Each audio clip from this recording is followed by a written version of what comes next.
Good morning.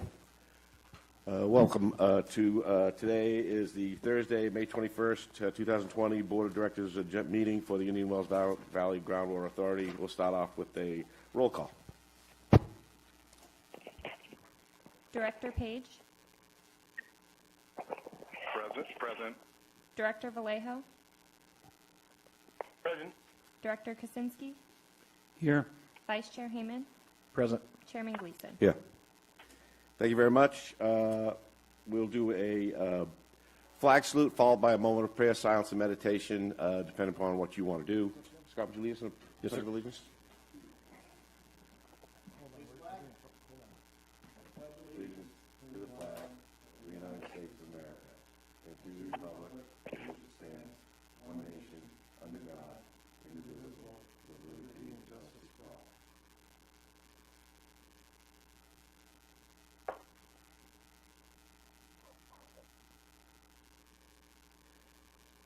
Thank you. Oh, okay. Okay. Great. Okay, so what we're going to do is take public comments from people. We have a closed session lineup, getting ready to go, and we're going to open it up for public comments on our closed session items. Anybody from public want to give us some thoughts prior to closed session? We'll give you a couple seconds. I do too.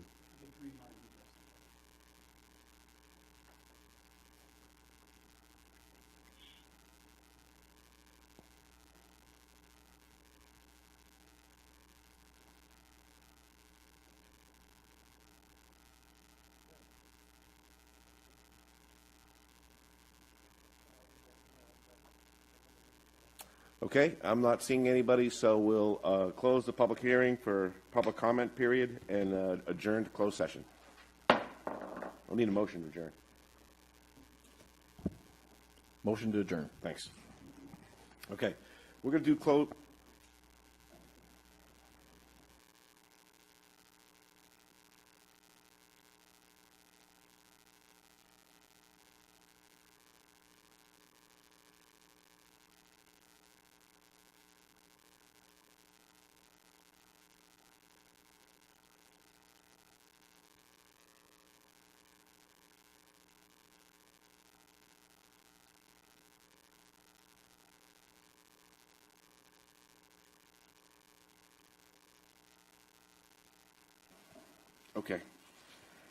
Okay, thanks for being patient with us.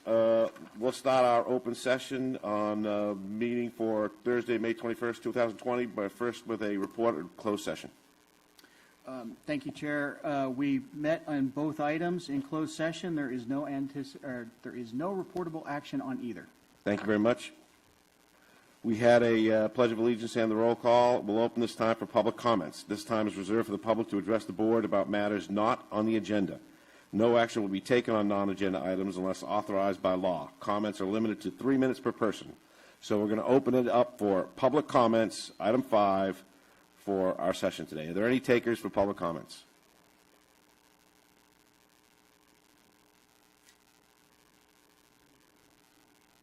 We'll give it a couple minutes or a minute.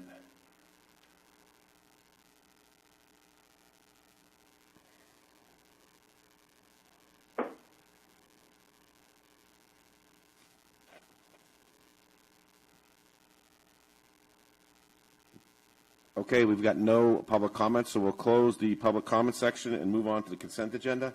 Consent agenda has 3 items on it, and approval of minutes of the board meeting of April 16th, approval of resolution 04 TAC 20, and approve expenditures. Let's open the public hearing to have comments on the consent agenda. Are there anybody in the public who would like to comment on our consent agenda?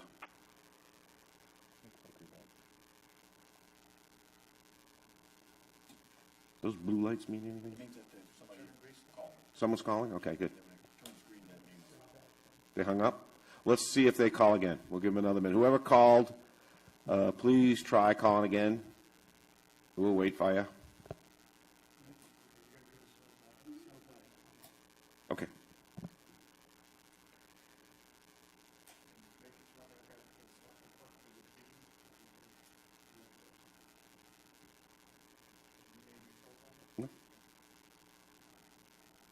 Okay, I see no public comment for the consent agenda.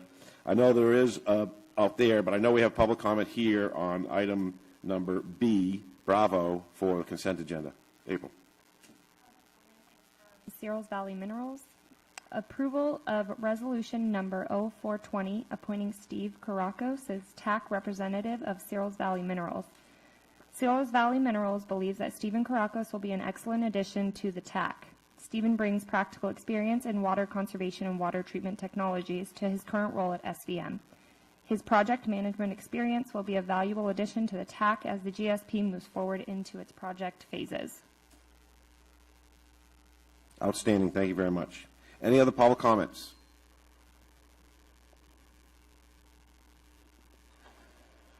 Okay, I see no public comments, other public comments, and I'm looking for a motion or any further discussion by board members on the consent agenda. I'd like to pull C2 for just a minute. I have some comments to make about it. I don't know if I need to pull it. No, you can just go. Let's go ahead and pull it, and then I just want to talk about it a bit. Sure. Okay, that's C2. C2, we'll pull that out. Anybody else, Scott, you got any thoughts? Done. Any other board member out there have any other thoughts they need pulled? Anything they need pulled from the consent agenda? Okay, well, let's hear item, we're going to pull that. Let's have a vote on the consent agenda minus item C2, and then we'll hear C2. Roll call, please. Director Page. Do we have a motion? Motion to approve. I'll second. Thank you. Director Page. Aye. Director Vallejo. Aye. Director Kaczynski. Yes. Vice Chair Hayman. Aye. Chairman Gleason. All right. Okay, let's pull C2. We've pulled that out. Let's talk about it. Yeah, and the reason I pulled it is obviously it's a number that really struck me as being really high. And so I started looking at the individual. And Steve, I'm not questioning the cost that you had. What I'm questioning is where's all the approval for some of these expenditures coming from? I mean, there's some of them that are pretty extreme. And I realize it all has to be done. The DRI work, for instance. I'm being pretty general here. What I'm worried about is these high bills that we're getting from Stetson that we cannot afford to pay at this time. And my question is it just randomly ramping up based on a decision by work that Stetson feels they need to do, or is staff giving them a direction?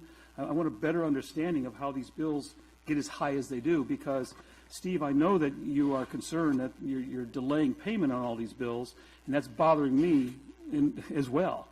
And so when I see this happen, I look at things like professional services pumping verification, $25,000, you know, and the fact that we have a bill rate of $185 per hour for somebody just, you know, which is probably Heather, I assume, is basically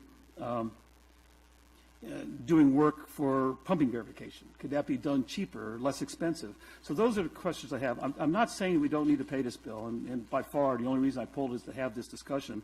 I'm concerned about the costs that were mounting up and how they're being controlled.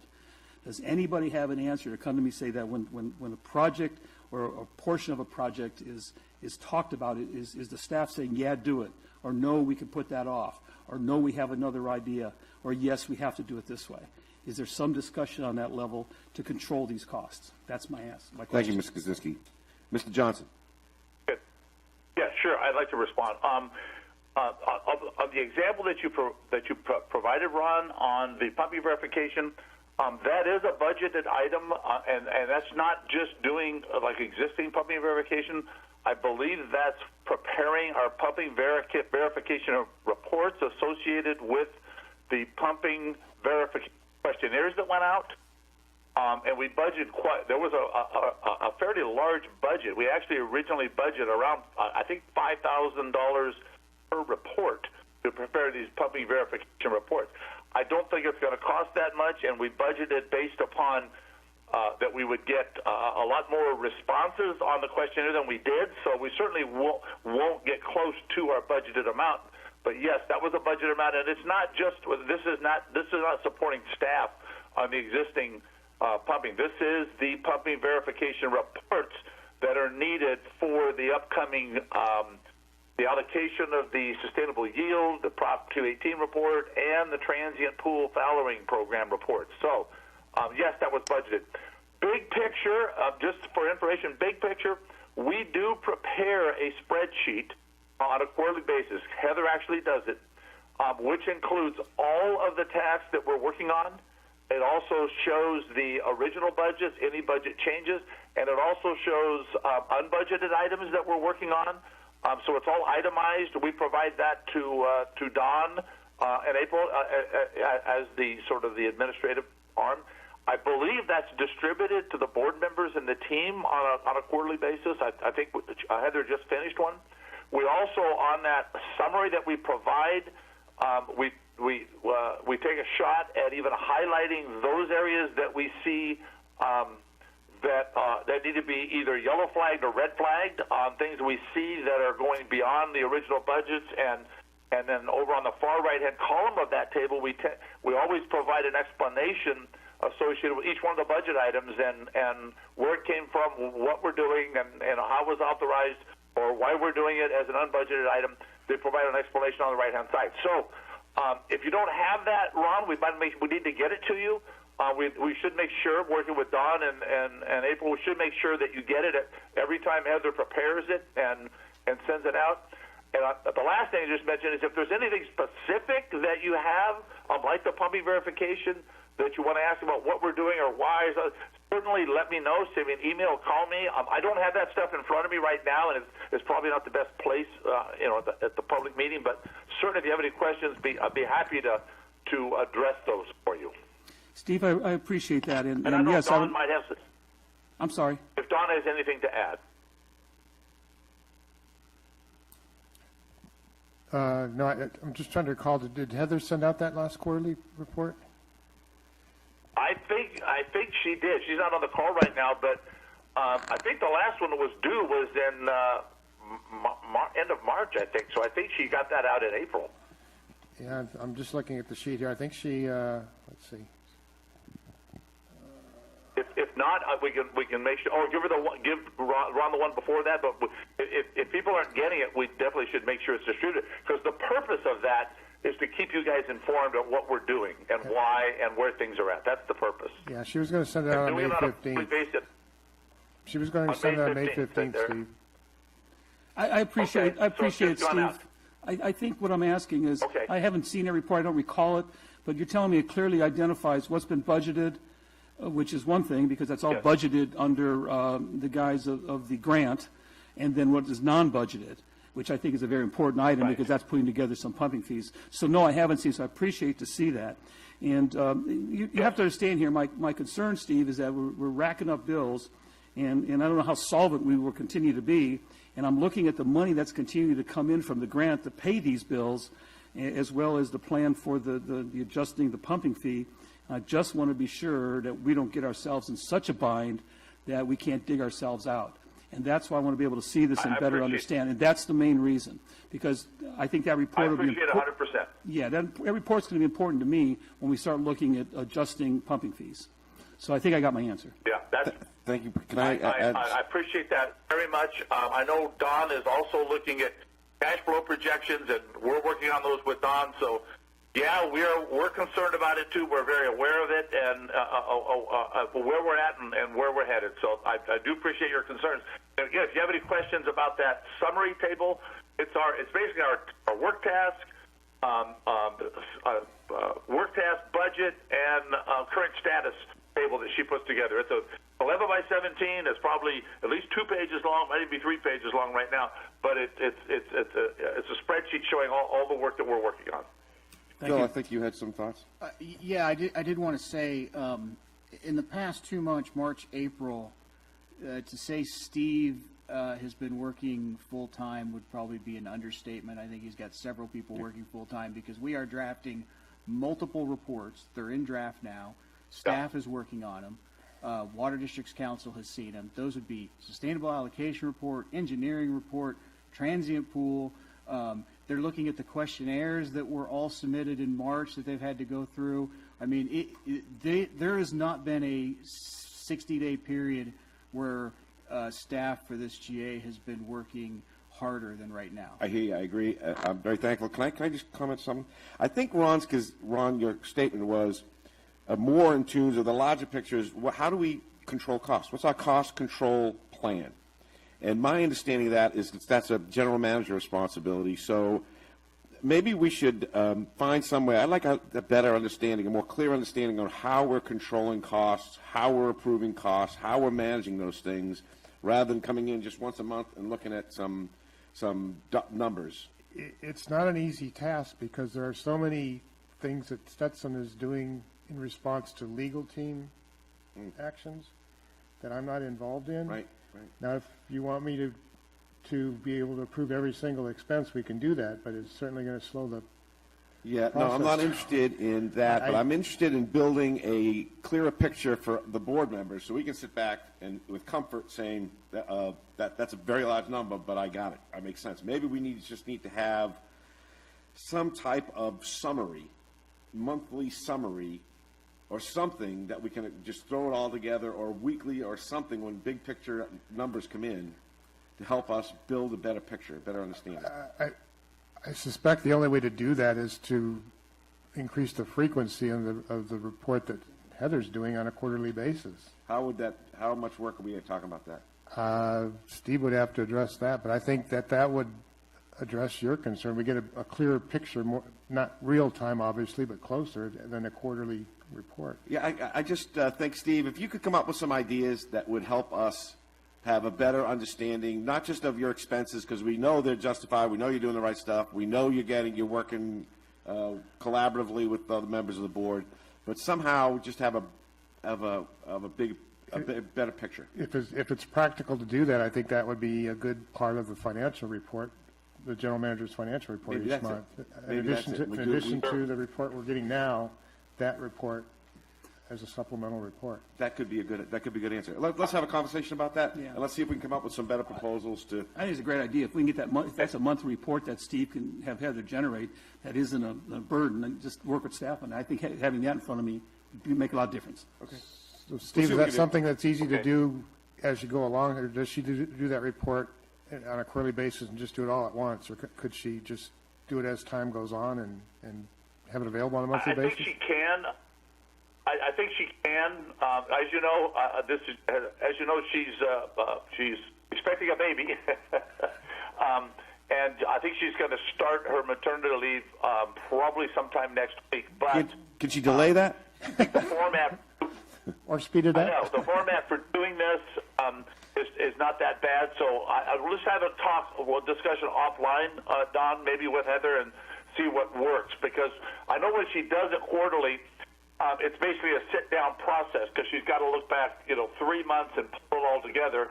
It might be more efficient and easier to keep it up on a monthly basis, and we could have more administrative people kind of keep the numbers up, and then just have her check them. That might be helpful. Talk about it offline.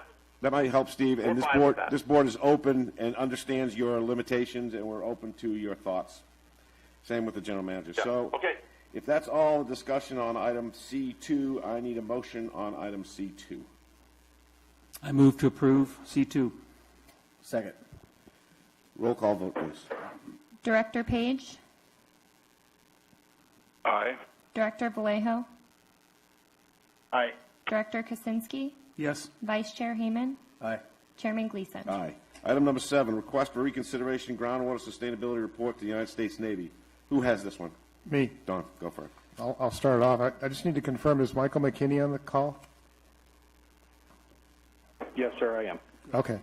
So this groundwater sustainability report is a report that was put together by Capital Corps initially.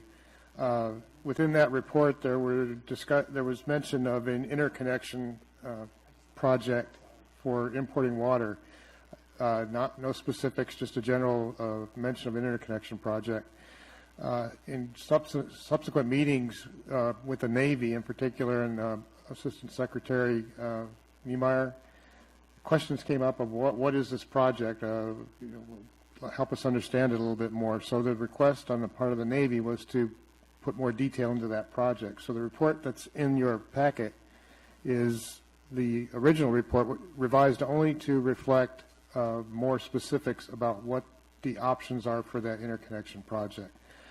So at this point, I'll turn over to Michael, and I think he will bring up to speed with what they've done with the report and what needs to happen going forward. As you are aware, Mr. Chairman and members of the board, we have been in fairly lengthy discussions with the Department of Navy concerning the GSP, both in its draft form and in its final form as we presented it to them in late January. We had up until that point been discussing two specific interconnection projects, potential projects, one being LADWP interconnection, the other one being AVEC interconnection. And as a result of the board's actions on January 16th, we began to remove the specifics of LADWP and AVEC from our conversation.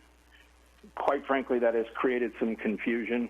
And as the board directed us on January 16th, if it did create confusion or it did create a problem, we could come back and tell you that. Specifically, quite frankly, the Department of Navy has read the GSP. They understand both interconnection projects. The bigger question is okay, give us the specifics of the two interconnection projects. What are we buying? What are we talking about? What is the proposed route? Is there another proposed route? So those are some of the questions that are coming up, and what we are asking for is they already know it. Let's put it back into the report, and in the final direction or final request for funding, tell them what they're actually going to be purchasing or what they're funding. Thank you, Mike. Are you done? Michael, are you done? Yes, sir. Okay, thanks a lot. Appreciate it. Anyone Yes, else? Don, are you done with your presentation? Okay, let's open up for the public. The public have any comments on item number 7, request for reconsideration, groundwater sustainability report to the United States Navy? I see a blue light up there. What does that mean? Call. We'll take the call. I think that call may have been waiting from the last agenda item, so let's put that through, please.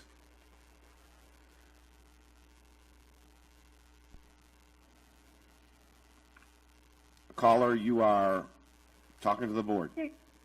Yes, this is Judy Decker, and I did call over the last agenda. Judy, you're breaking up. I'm sorry, is this better? Yeah, it's working fine now. Okay, I can talk, but I can't hear you. I called about the last agenda item because you need to, this is awful, I'm hearing myself about a minute late. You need to form a finance committee amongst your board members so you do not have the problem that Ron Kaczynski just brought up.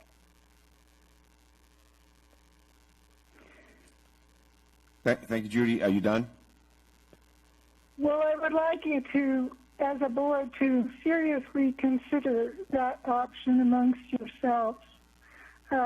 Just about every governing entity does have a board finance committee. I think it would speed things along a bit for you. Thank you. Thank you, Judy. Appreciate it. Valid point. Any other callers in the public wishing to comment? I think the red light means no. So we're done. Thank you, Judy, for those comments on item number 6, Charlie 2. I see no further comments on item number 7. So I'll close the public hearing on item number 7 and bring it back to the board for conversation and discussion. We have a written comment? Oh, we do? Yes. Please go for it. Searles Valley Mineral agrees with Capital Core Group that the Groundwater Sustainability Report, Groundwater Basin Resiliency, and Request for Funding Consideration should be specific as to what projects the IWV GA wants funded. Funding agencies will expect and need project specifics to consider funding requests. Evidence is not available today that indicates that the IWV GA has a requisite detailed plan, costs, and timelines for projects identified in the GSP. Thank you, Searles. If I could, Michael, are you going to continue to be on the phone? Yes, Michael? sir, I am. Okay, thank you. Don, you have any other thoughts? Okay, board members, your thoughts. Mr. Heyman. Yes, this is Director Heyman. So Jeff, are we talking about narrowing it down to one project specifically of the two, or including, and I guess this is to the board too, or including both of the projects? Do we need to be picking one that we have as our first and foremost, first and primary? My understanding, and I'll let Michael go, but the motion is to include both options in the report, so that when the Navy reads it, they get the full report. They have it in the GSP, but they didn't have it in that report. And we were trying to add language to suggest that there are two options out there. Is that correct, Michael? Yes, it is. Thank Director, you. we have been in discussion beforehand with both projects, and we just want to continue it. Correct. That's my understanding too. So I'm in agreement of handling this and putting both back on it. Thank you. Yes, first of all, I want to thank you, Michael. I thought that, I read your letter preamble to the new request, laying out the projects, and it's very easy to understand. I think you did a good job, and you made it pretty clear, and I agree that if the Navy at this particular point doesn't understand what they're looking at, and it's contrary to what's in our plan, I do not want that happening. I want it crystal clear to the people that we're going to be looking for funding and help from, that they understand what our options are. So I agree wholeheartedly that we need to match what's in our plan, whatever you're presenting, to your contacts, because the last thing we need is for saying, what's going on here? Is there something strange going on, and why doesn't this match, and what's happening? And I appreciate the work that you guys are doing with that, because I think you've come a long way, and you're going to help this community out quite a bit. But I'm in favor of your recommendation. Thank you. Any other board member with thoughts? Hey, this is Commander Benson. Oh, Commander, go ahead. I just wanted to point out that the Navy at this point, just to be clear, the Navy hasn't committed to funding any projects at this time. Thank you, Commander. We're aware of that, but our job is going to be try to convince them of thinking otherwise. Completely understand. Just wanted to point that out. Got it. You bring up a real good point, though, and to go on, expound a little bit on what's going on here in getting the Navy to understand more clearly what our situation is here, and moving them toward a decision that will help us and help them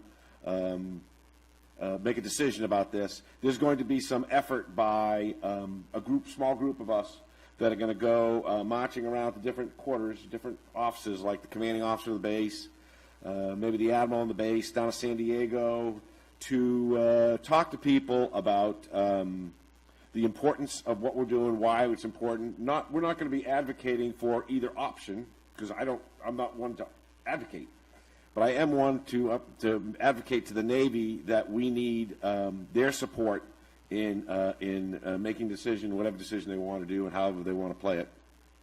So, accompanying this recommendation is an understanding that there's going to be a lot of movement behind the scenes with Capital Corps and other players to help us build a better advocacy for the Navy to support what we're trying to do. So, with that, if there's no other board member comments, John, I haven't heard anything from you. You're awful quiet. I have some comments. You have a comment? Yeah. Go for it. I appreciate Board Member Kaczynski's idea that we should reach crystal clarity with regard to what we're presenting to the Navy. So I guess I have a couple questions first for Capital Corps. Last we heard from LADWP on their policy position, so that they had no interest in wheeling water for the Indian Wells Valley. They had no interest for an exchange situation. They had some possible interest in a banking project. Do we have any new information from LADWP on that policy position?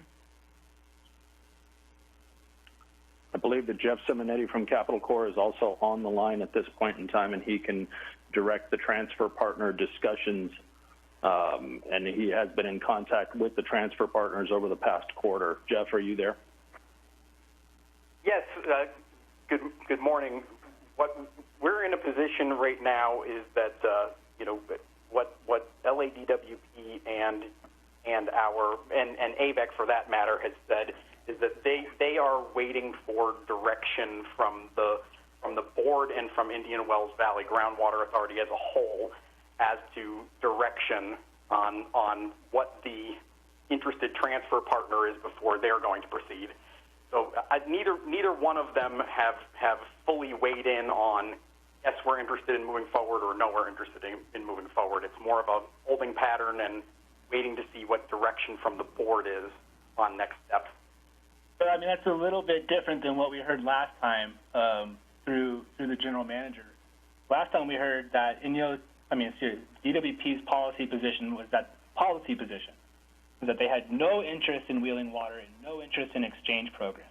So are you telling us that has changed now and they're waiting to see what we do to change their policy position possibly? Or have they made a change to that policy position that you're aware of?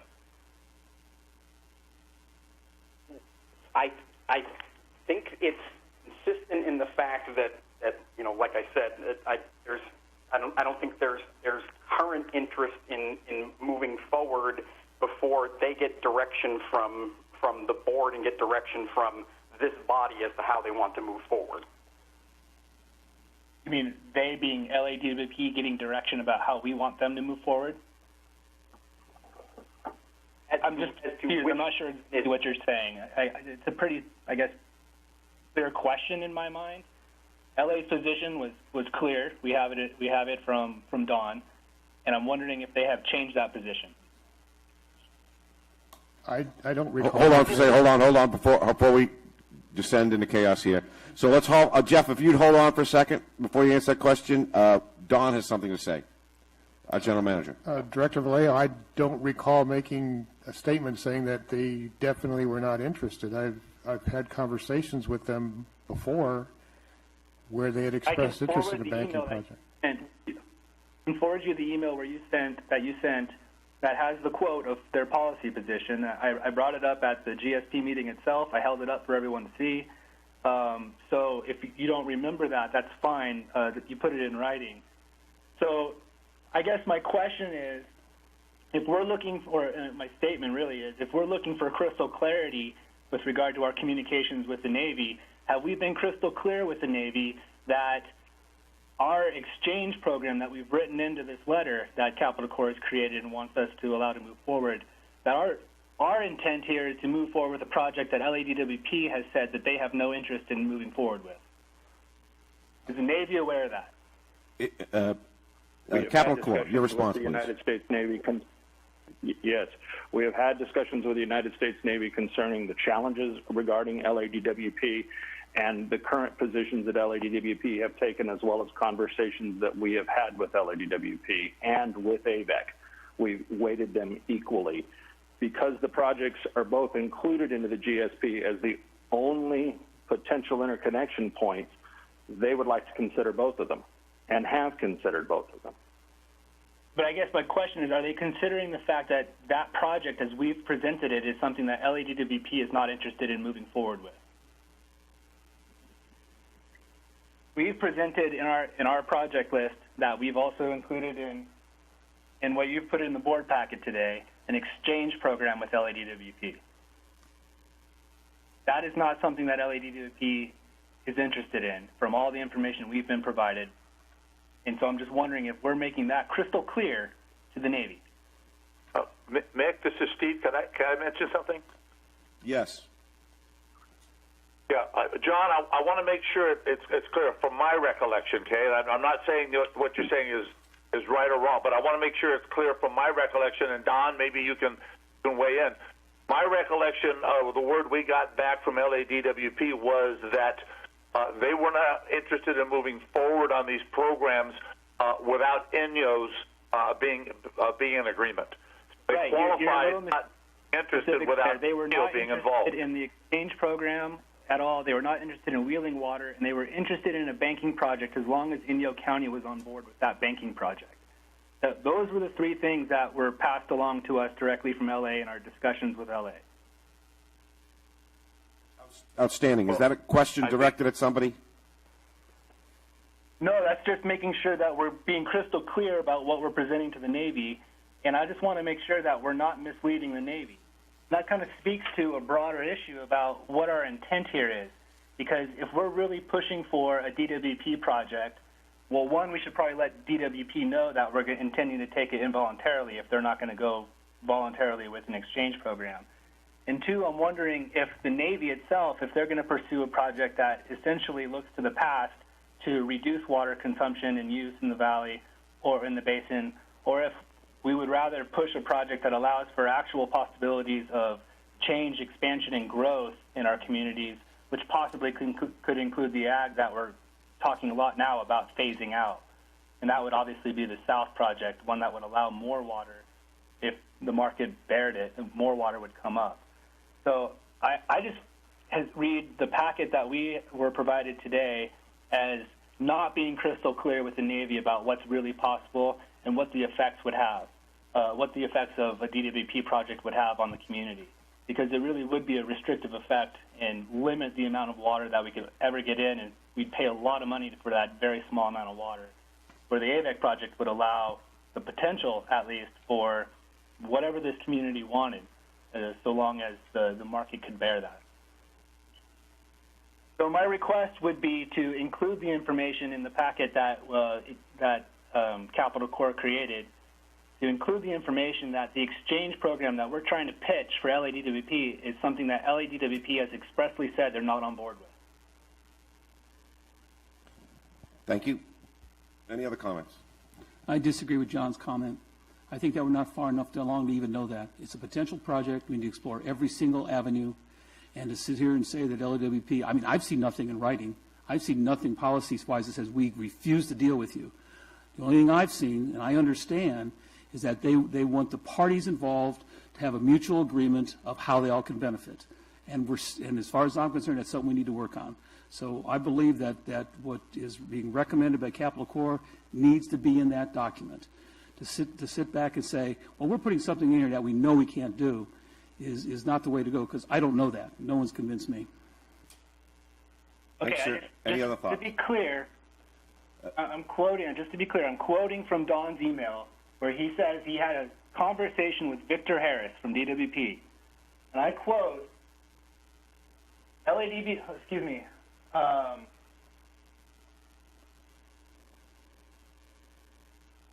two concerns that LADWP have resulted in the project being on hold. Victor also shared two policy statements conveyed by LADWP. There is, quote unquote, no way LADWP will consider wheeling water through the aqueduct, and they will also not sell water. Victor conveyed that LADWP still considers the banking project a win-win for them and the Indian Wells Valley, but they must overcome the public relations issue with Inyo County. LADWP desires assistance from the Indian Wells Valley in that regard. That's straight from us with our conversations with DWP. So if you said you've seen nothing in writing, go look at our emails. Thanks, sir. Any other Yeah, thoughts? I remember that email. I apologize. But I didn't remember saying it in public, but I do remember sending that email. Okay. Thank you.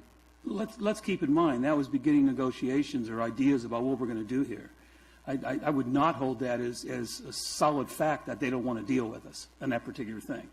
Because that was a conversation that Don had with one of their, I'm not sure what his title was, director? That was with Stantec, their consultant. And that was prior to Capital Corps, Stetson and myself having a subsequent meeting with LADWP later the follling year. And that's been a while back. And so that's my question. Has there been Could we please, John, could we wait until I call on you? If you want something, do it. Are you done talking here? Don? My apologies. No, I just want to say during that meeting, which Stetson was represented there as well, the conversation again was there was interest on the part of LADWP in a joint water bank project within the Indian Wells Valley. As I state in that email, they were interested, but it had to be a win for the Groundwater Authority, the Indian Wells Valley Basin, I should say, for Inyo County and for LADWP as well. And that was the extent of that conversation. Steve, I know you weren't there, but you had, I believe Jeff was there and Joseph Montoya, and I'm sure they remember the same conversation. Yeah, that was relayed to me that way, Don, too. Right, and they actually, during that conversation, mentioned the willingness to pay for that project. They did not want to do the environmental. They wanted to pay for they offered to pay for the project, but not operate it. Somebody else would operate it, which would either be the Groundwater Authority or perhaps the Water District. Thank you, Mr. Zadiva. Correct. Any other thoughts? May I? Yes, John. John, go for it, please. So that's my issue there in terms of being crystal clear. Our report to the Navy talks about an exchange program, not a banking program. Thank you, sir. Scott.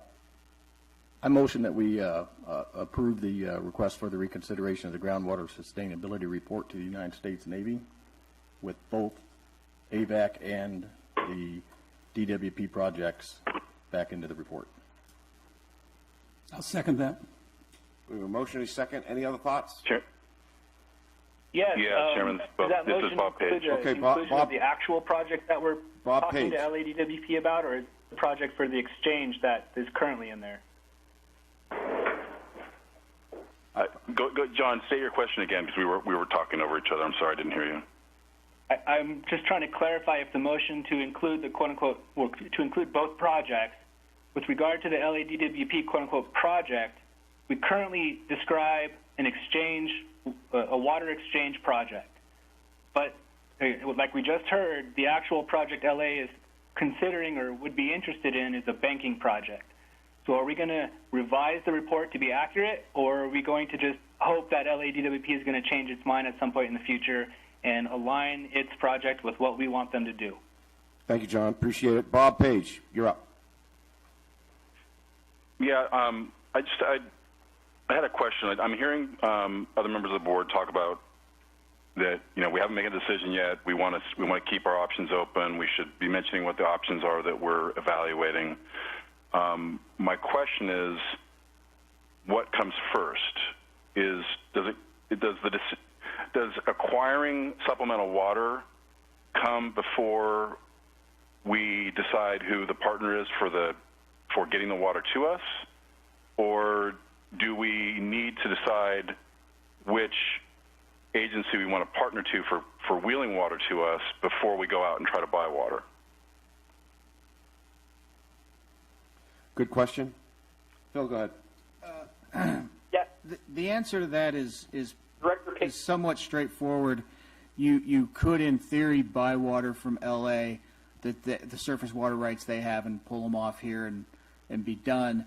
I don't think that's really what anybody's anticipating. Anticipation is to buy Table A water from the Central Valley projects, one of those two, and then take that water, serve it to LA, and pull water equal to that off of the aqueduct. That would be the aqueduct project. But theoretically, you could do both. I just don't think that LA is selling any surface water, and I believe they actually have limitations in their charter that says they cannot sell us surface water. Thank you. So Go ahead, Bob. Yeah, so Chairman, what I just heard, if I restate what I heard Phil say in answer to my question, is that where we purchase the water from for any kind of exchange agreement, the may or may not rule out one of the two interconnection partners. It really just kind of depends then, Phil, on whether the water we might buy, that whether there's a way to get it to either of the partners would then influence that decision. I guess to think of it this way, the molecule of water is most likely, almost assuredly, coming out of the delta. It will flow down and either go to LA, at which point we will exchange water from the LA aqueduct, or it's going to flow down, go into AVAC, and come back up the hill to us. Okay.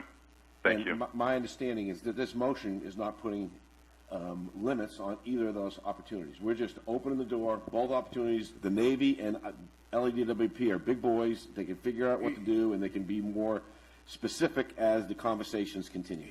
Yes, and to answer Bob's more 30,000-foot question, we need to figure out what water we're buying first, right, and then figure out what infrastructure project. But with infrastructure projects being so expensive, it taking roughly 10 to 15 years to build one, And the current water situation we have with the base model showing 2065, current production not being able to be made, we have to move forward quickly. So that's where we're at. Thank you. Don, you have a question? No question. Just, hold on, Bob, for a second. Don, ask a question, please. not a question, just a point of clarification. The email that Director Vallejo is referring to is the summary of a conversation that occurred in late November of 2018. I just want to point that out because I don't know, Capital Corps may have had some subsequent conversations, and maybe the tone of the conversations changed. Thank you. Mr. Page. Yeah, I just, after the motion was made, before I spoke, I know that John had asked whether the motion included his desire that if we're going to include all the options we're evaluating right now, whether we're going to be clear in our communications with Navy or other potential funders about the challenges we still have to overcome with either partner. There's no doubt in my mind that those conversations are going to occur. There is no doubt in my mind that Inyo County is not going to assert itself in the full capability and their responsibility to do so as a member of this board and asserting themselves in any conversation or any deal. Are there any other thoughts? Yes, I have one more, and it's about the water banking project. And I think maybe this is for Tom. I noticed that isn't mentioned there, but I've always felt, and I've made it clear in public, I always felt that the water banking project was the beginning of a possible exchange project because LADWP would agree to put in that infrastructure to bank, which would get the water at least to that point. So my question to Mr. McKinney is the water banking project, which I believe would be in conjunction with the exchange project. I noticed that isn't mentioned. Should it be? Michael. Director, yes, we have had several conversations with the United States Navy concerning the banking aspect of the LADWP project. It is actually something they are very interested in as well, and we can include it. The language that you are seeing in this report is lifted directly out of the GSP, but we can fashion the banking language that's in the GSP back into this report. Thanks, sir. They are aware of it. Thank you. If the board has no problem with that, I would amend my motion to include that, but I want to make sure the board is agreed. I think it's important that it's in there because it's sort of the toehold, if that's what you want to call it. And if the Navy already knows about it, then maybe some mention should be, even though it may be in passing. And that should satisfy John Vallejo as being upfront of all the potential things that we are looking at. So the question is, Scott, would you be willing to amend your motion to accommodate the last comment by Mr. McKinney? Would you like to hear it again, or? Well, I would like to know if Capital Corps recommends that that's a good idea for us to do that. Michael. I think it is a good recommendation to put the banking aspect into the report. It makes it crystal clear. As I've said, the Navy is interested in banking. As a matter of fact, they're interested in banking their own water for future base use or expansion. So it has been on the discussion. The banking is included in the report in regards to mention of their independent water rights that they have in other jurisdictions that are not fully being utilized. But we can include it into the LADWP discussion. We'll just need Stetson's help to point us to the correct language in the GSP that talks about the banking. Sure. Thank you, Michael. Appreciate it. Thank you. And then in that regard, yes, I would be looking. Okay, we have a motion that's been amended to include that language, and we have a second? And I'll second it, yes. Mr. Page, did you have something else to say? I'd like to know. Yeah, I just wanted to understand whether that satisfies John's request. Mr. Vallejo. I'm still gathering my thoughts on what we're including and where. I mean, my request is, in terms of what we're being clear about, is that there are two separate projects in my mind. There's, for DWP, there's a banking project, which they have expressed some limited interest in, and there's an exchange project, which they have expressed no interest in. And that was actually an email from May of 2019 that I was reading from. And so the current letter just purely refers to an exchange project.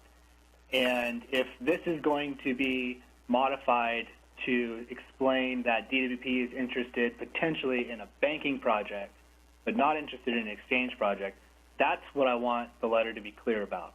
Because I think if we're going to lead the Navy down a road towards funding in a really important project for the communities down there in that area, we're going to lead the Navy down that road. We need to make sure that everyone's fully aware of how much money we're spending and what's going to be available at the end of the day. Because at the end of the day, for a banking project, what's the standard market rate for a banking project? You get 10% out that's put in, or the landowner does. So if LA were to bank maybe $50,000 acre feet, we could hopefully hit the mark every year. And that would obviously is not possible, I don't think. And I could be wrong about the technical issues there. But also, it's very limiting to what is available for that community, those communities in the future. And if we're going to be talking about, hey, Navy, this LADWP project is a good idea. Look how much money we're going to spend for a maximum of 5,000 acre feet. I think that changes the whole conversation. And if we're not clear about that, then I think we'll be spinning our wheels for something that's ultimately not in the best interest of the groundwater users down in our constituencies there. So if we're being clear about two separate issues for LADWP and the challenges with the one that actually provides the future, the exchange one, that would satisfy me. Thank you, Mr. Vallejo. Mr. Kaczynski. The last thing I want to say is that, first of all, I think that the water banking is part of the puzzle. I've always said that. I never expected to get 5,000 acre feet from it. So trying to go into those details, the technical details at this time, I think we're getting the cart before the horse. And also, it's already been stated in there that we have hurdles to get over, including agreements with LADWP or whatever environmental requirements we have. It's all stated in the letter. I think to sit there and try to guess at this particular time or to state for LADWP, here's what we think you believe, would be a mistake. We need to continue with the letter as agreed to be written, including mentioning the banking project, and move ahead from there. And then at that particular point, the Navy knows we're able to look at, but they also know what our hurdles will be. Seeing no further comments, I'll call roll call vote. Director Page? Is it possible I can defer until John votes? Because I want to make sure he's comfortable with what we're doing. That's a legal issue. Yes, you can. Yes, you can, John. So we can defer your vote. Director Vallejo? Thank you. I'm still unclear about what we're going to put in there with regard to the exchange aspect of the DWP. Nothing. We're putting nothing in there about the exchange problem. Okay, so we are still just going to say there's an exchange project potential, and we're going to leave it at that. My vote is nay. Okay. Director Kaczynski? Yes. Vice Chair Heyman? Aye. Chairman Gleason? Aye. Director Page? No. Okay, passes 3-2. Discussion on Chairman? independent. Chairman, can I ask a question real quick on the process? Michael, I think the report needs to be available by early June. Is that correct? Once approved by the board and signed by Chairman Gleason, we were going to deliver electronically. The Navy has asked for a 2 to 3 week period to review the report, and then they have asked for a meeting with Chairman Gleason and yourself, and we have recommended that Steve Johnson be on that call as well. I get the point I was getting to is I think all this has to occur before the next scheduled board meeting. So I'm thinking maybe they provide a red line and we provide that to the board for review. Obviously, you want to take a look at it. And then can they respond individually to approve it so that it's available for Capitol Corps to go forward? I'm not certain right now that it would need to be reviewed by the board. If a couple board members wanted to double check it, that would be fine, but the motion's been made and CapCorp has direction. I just want to make sure, especially for John Vallejo, that he's comfortable with the wording. So could we get a red line provided to, and Director Page as well, since he voted no? Okay, let's move on. We don't need to have that answer. I just want to state I'm comfortable with the letter from Mick. We had a vote. It's happening. Yeah. It is what it is. Whatever We're you doing do. it. I can tell Mr. Vallejo right off the top of the bat that I'm not going to restrict the Navy. My vote is because I do not want to restrict the Navy in any way whatsoever. I have no intention of steering the Navy. The Navy would never be steered by us. They know what they're doing, and they're not going to commit to something without full vetting it through, I'm sure, through LEDWP, through Inyo County, and they're going to know everything about what they're doing. It's meaningless what we actually put in that letter. It's just opening the door for them to engage in the conversation, and that's why I voted yes. Okay, we're up to number 8, discussion of independent IWV GA General Manager. Okay, there is a staff report. I'll just briefly summarize. The board has expressed a desire several times, especially Chairman Gleason, of getting an independent general manager for the Groundwater Authority. That initiative was undertaken, I think, over a year ago. The concern of being able to support it financially, it slowed down. We are resurrecting it again and bringing to your board the original task list that was put together when the recruitment was done initially. So that hasn't changed. That was vetted through staff, and we're looking for authorization from the board to proceed with the process of doing the recruitment. There's no, at this point in time, not a firm decision on whether that is a part-time job, a full-time job, whether it's an individual, whether a consultant, but that would be vetted as we go through the process.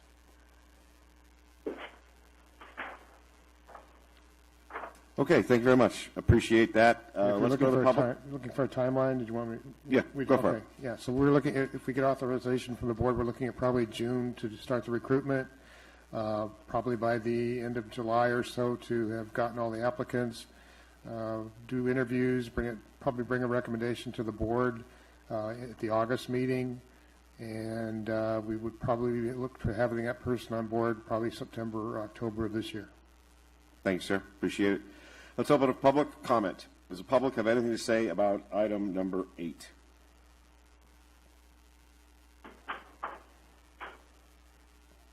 We'll give it a minute.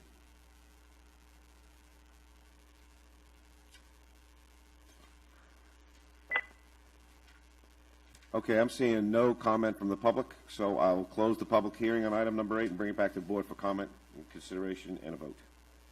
Gentlemen. You know, I always have something to say on this. Go for it. I don't disagree with the general manager. If the timing falls such that we are having it funded, I don't have a problem with it if it's funded. But until we have firm funding in place to pay for this, I don't want to get ahead of it. I've read through the description and what's expected. I thought that we as a board agreed that whatever happens needs to happen locally here. I don't see that in here, so whoever does this, whether it be a firm or not, knows they have to have local representation or local presence here. I think that needs to be kept in mind. I realize that it may be a contract position, but I asked legal to make sure that we look at AB5 and make sure we fall into line with AB5 with any kind of contract that we may do, and also that that there are some other firms out there. I noticed someone brought to my attention there's some firms available that are it opened up a new line of work, I guess, in California, and there are some services out there that provide these kind of services, including financial. Now, I want to keep in mind that when you start looking at just the general manager, I guess we were talking eventually about a clerk as well. Are we talking about the general manager now taking over the financials as well? Don, can you answer that, or somebody? What's being recruited is just the general manager, and the general manager would assume all duties, that all administrative duties that the water district is now providing, which includes financial. So that's a big job, and also if you look at the financials as what's being proposed with different pots of money, we're going to be looking at basically a financial report for administrative, a financial report for a project, in different projects and things like that. So the financing is in reporting and handling is going to get fairly complex. And I want to make sure that as we progress with this, we know that this is going to be a general manager that is doing a multiple of tasks. And if in fact you recommend a firm to do it, my concern is how will our public feel about being locally, having access to everything that they do. But I don't disagree. I want to see it happen as quickly as possible. I would like to see the water district step away from this, and I want to make sure we do it right, and we do it economically, and we have the money in place. Thank you, Mr. Kaczynski. Any other thoughts? Scott? Anybody out there have a thought? Are we truly leaving it open in terms of the salary as quote-unquote negotiable, or are we going to include any sort of range? I think that could have a significant effect on our recruitment efforts. How is this shaped? At this point in time, the only thing we have is we put together administrative budget for a full-time general manager. I think we put a salary of $150,000 in there, but again, the staff recommendation is basically just to start the process. And as I stated before, we've had a discussion whether that's part-time, full-time, contract, local, not local. I think as we get the applicants in, we would review their qualifications and make decisions based on who's available and look at our finances, obviously, and what we can fit into the budget. Thank you. Any other thoughts? Well, just one, you don't really want to put a salary in there because the salary would be an employee. This is going to be a contract employee, right, whether it be a firm. There are some firms now that have multiple employees doing this job as a package. You could even have just one person doing it, like a former water storage district engineer manager would be great for this job because, frankly, what we're going to look like in 2021 is look like a water storage district or irrigation district or water district, any one of those that brings water in, stores it in the ground for their use. So that's part of it. As for the questions about AB5, that's been handed to the water district's attorney 6 weeks ago, and we still haven't got a memo on it. Okay, I like your comments about having money in the bank, make sure there's surety and clarity in being financially stable as we move forward in this. I also like your comments about locally generated, but I'm not willing to restrict the rehire or the application to mandate that. I think that would be a valued decision that the selection committee makes. I'm selecting the guy. And I want to agree with you on that. I'm sort of reversing my stance at one time. They need to be employees. From what I'm researching, is there are firms that are specializing in it now. Right. And those are maybe the first ones we ought to go to because they're able to cover everything from the clerk to the finances to everything. And maybe that's where we need to look to get a good picture of the total cost for that. And that might be the first place we look. And because until we get the answer as to whether an individual could set them up as a corporation or an LLC or whatever and do this within the guise of AB5, and until we get a legal response on that, I don't want to move in that direction. But I believe that there are firms that are doing this now professionally that might be changing my mind here if they can have a local presence. That's exactly what we talked about earlier today in our earlier meeting. I would say on that, we know there are firms, and local depends on how you want to call local. There are local to Kern County because Coyama, which is a basin that the county is involved in, very tangentially, frankly, but is involved in, they have their general managers out through a contract with a firm. That firm includes former general manager of the Kern County Water Agency and West Kern Water District. Former general managers now working there also, and it's the same GSA sort of format as this, and they're all doing it at contract with them. Thank you very much. And there's ways to make that work. I mean, if we were to go out and find somebody, it may be that a firm quotes us and says, "Well, we want you to hire this guy because he's local and he's here and we accept him." So there's all kinds of potential here. Yep. But I don't want to. But I do want to move ahead because I want to see us the water district get down to business of water district as quickly as possible. I understand. I appreciate what you've done. Mr. Page, Mr. Vallejo, any thoughts? We have an online caller. If the board's okay, I'm going to reopen the public hearing so we can have a comment from the public. If we could page that person through.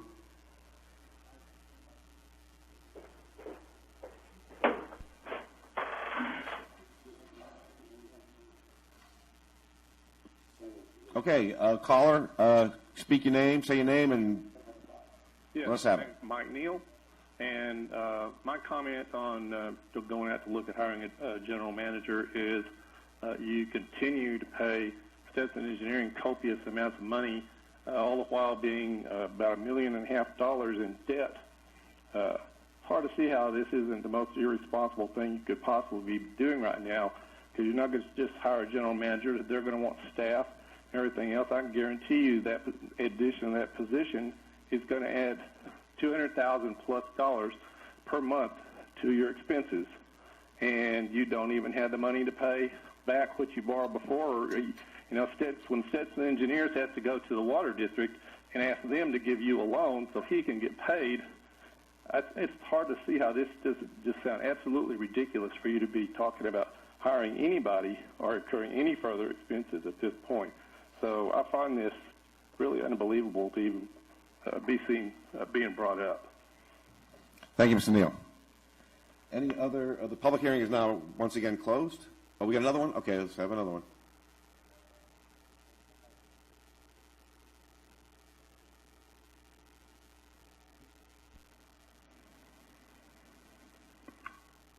Caller, go ahead.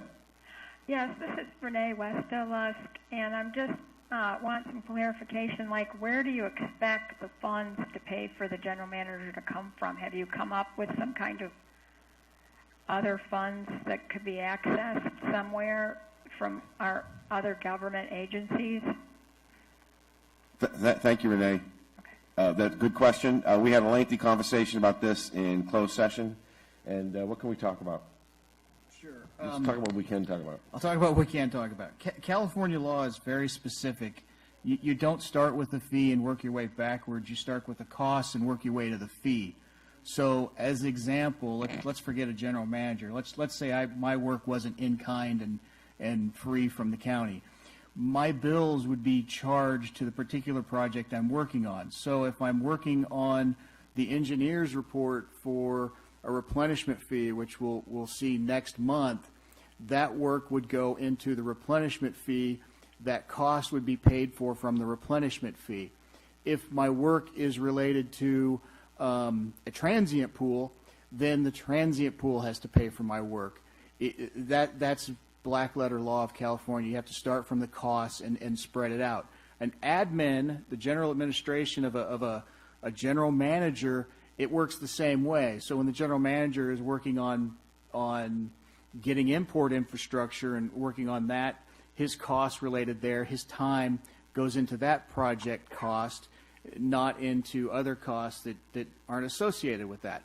So the time and money of a general manager, just like your attorney, gets split between what they're working on. Thank you. Appreciate it. Where are we?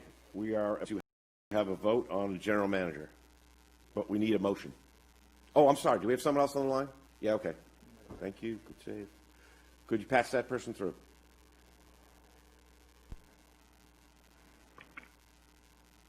Caller, you're on the line. Yes, this is Judy Decker again.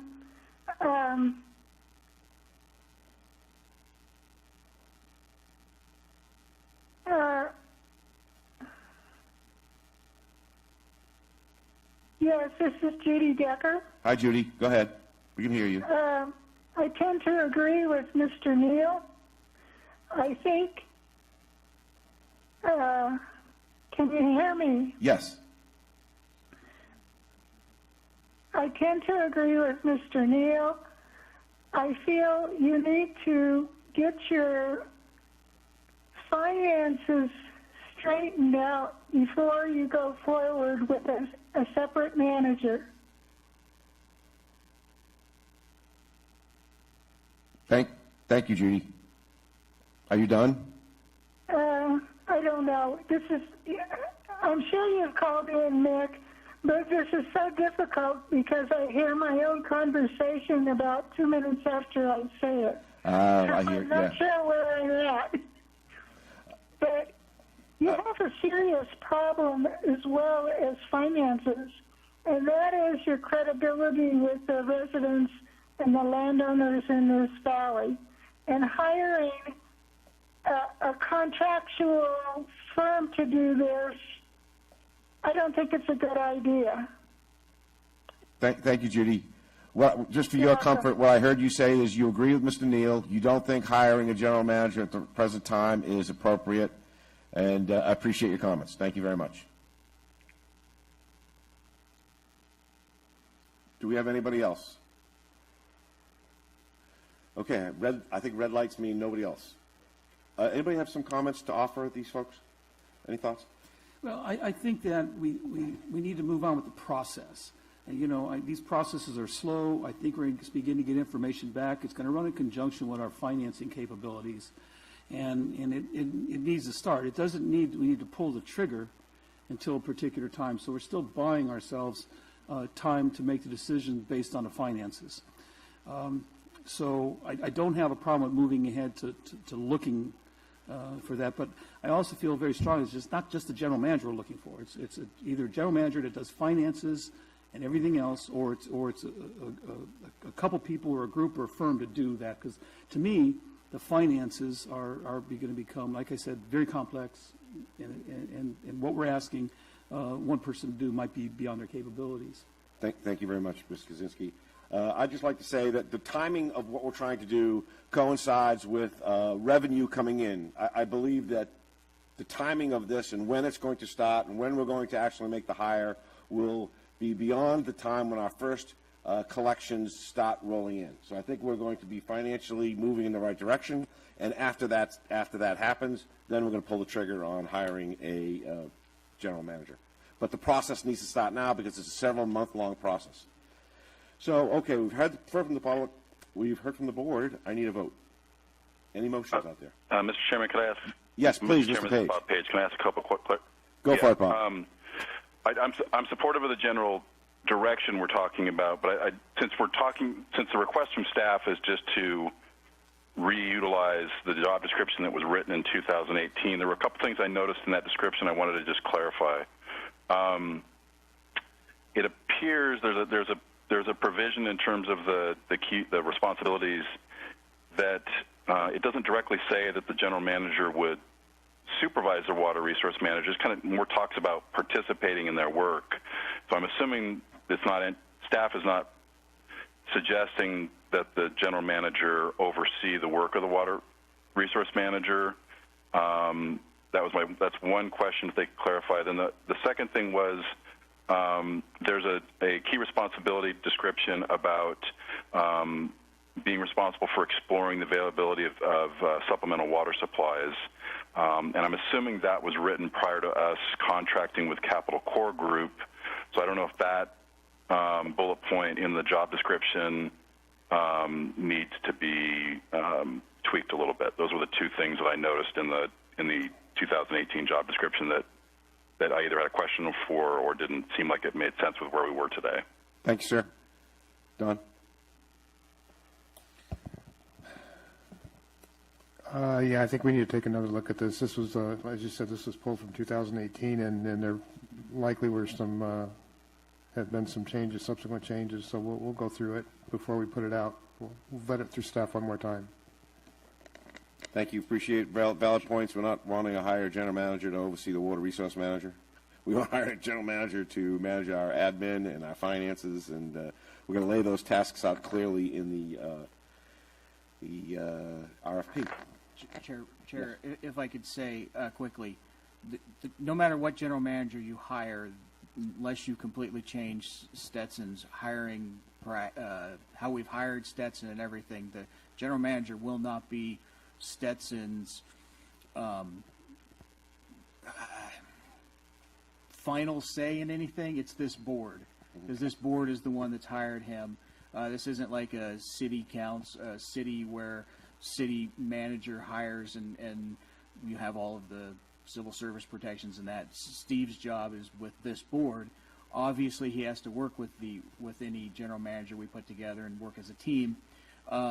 As for the water aspect of it, maybe we tweak it some, but I'll tell you, if you find somebody that is very knowledgeable, which it's a very archaic, nonsensical system of water we have in this state through the Central Valley Project, State Water Project, and the water markets, finding somebody who knows that and then is working with Capital Corps from a point of knowledge rather than a point of asking questions is very beneficial, which is why earlier I was saying your ideal candidate is somebody who used to manage a water storage district, because they're going to have the engineering background, and they, half the time they don't even call themselves general managers. They're engineer managers, and God help you if you call one a general manager, because you will hear about it.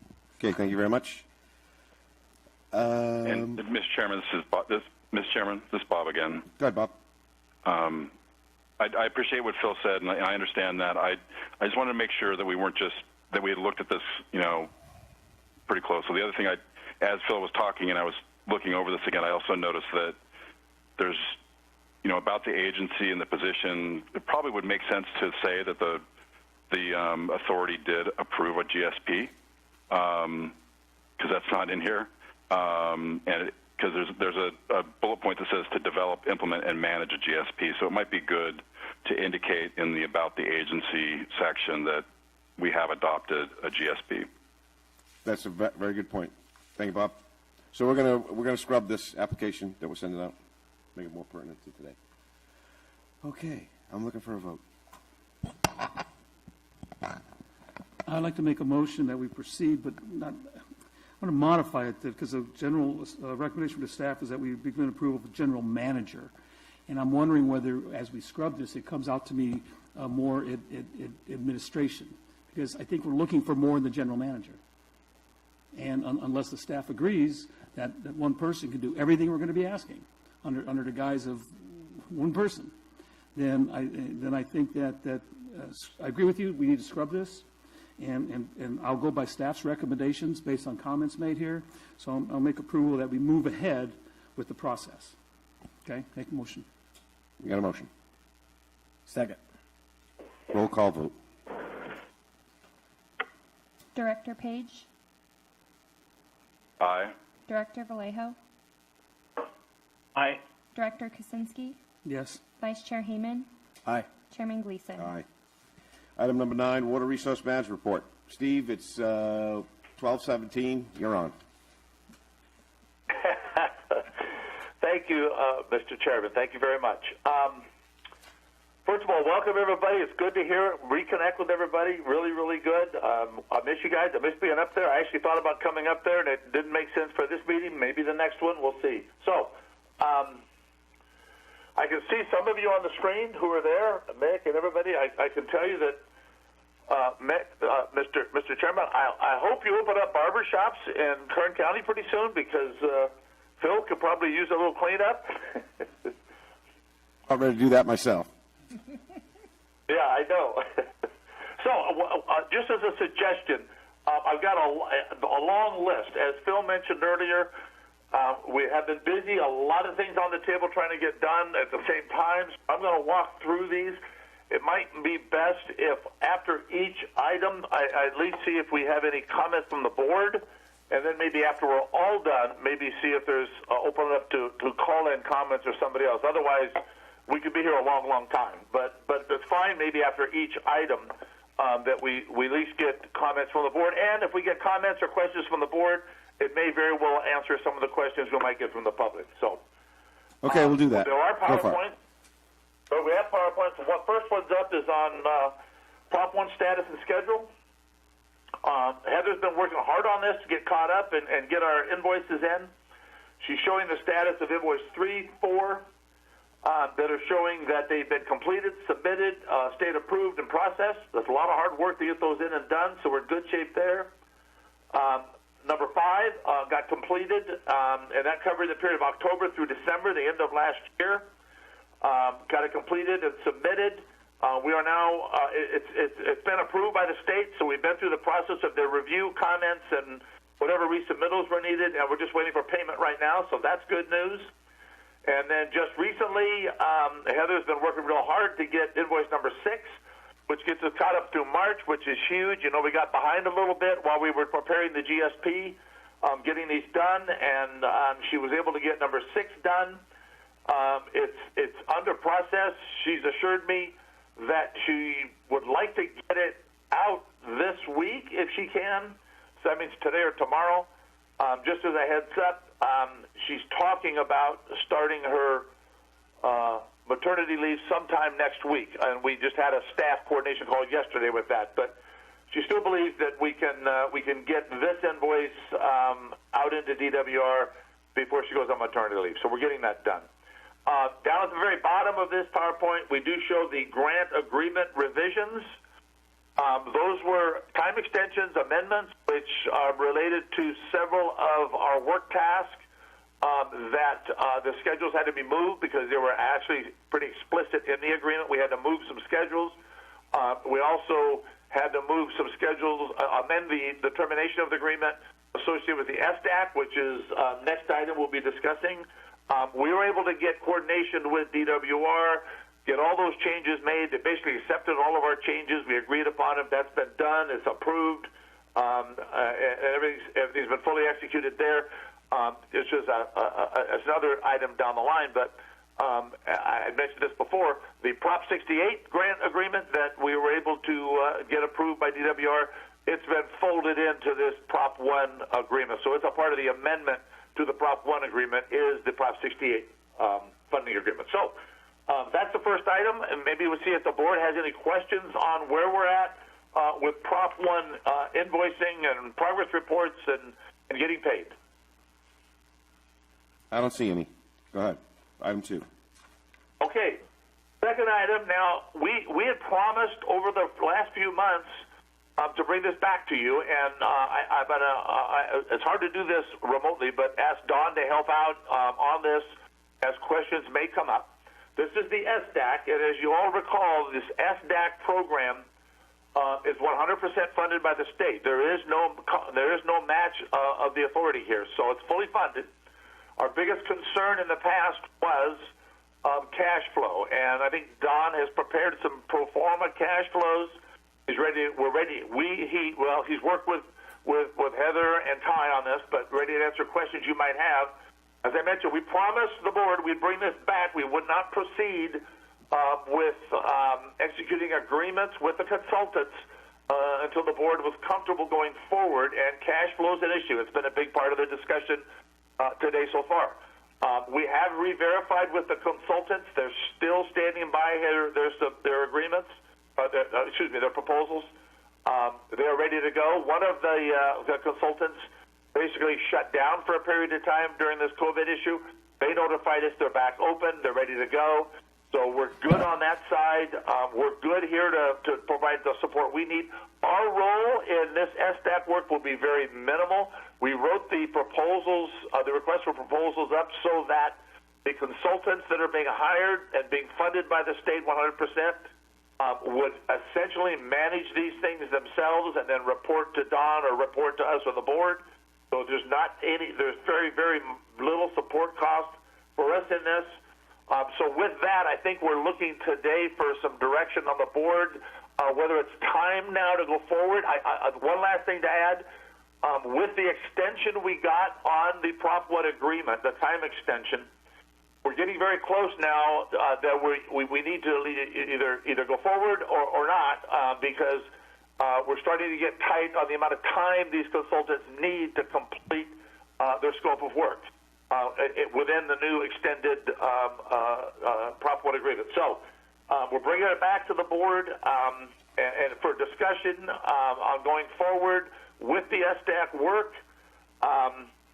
It involves the rebate program. You see it up above. It involves the rebate program for retail water customers, for different programs, the washing machines, dishwashers, that program.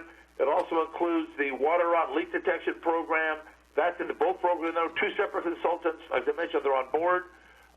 The result of this work would be that these consultants, through Don and maybe with us, but these consultants would then bring back the results of this program ultimately, possibly some more state funding, to see whether or not there's an interest in a basin-wide program to follow this. This is just for the disadvantaged community. So with that, I'd be happy to answer any questions, or Don, if you have anything to add.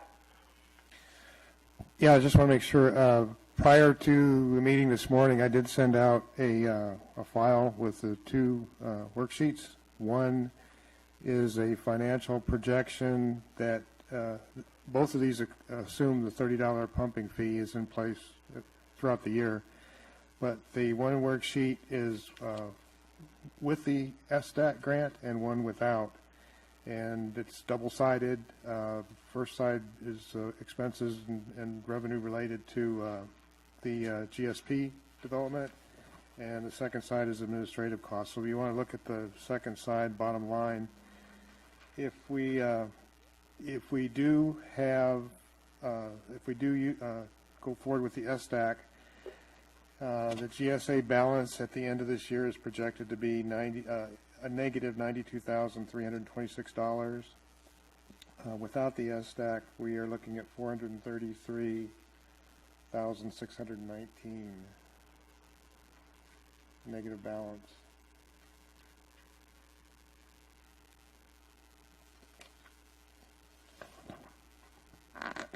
Don, could you explain this to me? I haven't seen this form because I was obviously driving up here when you sent this out. If SDAC is 100% funded by the state, how do we come up to a $300,000 hole by adding SDAC? I believe I think it's a cash flow issue, if you will, in terms of getting reimbursement. The timing it takes to get reimbursed.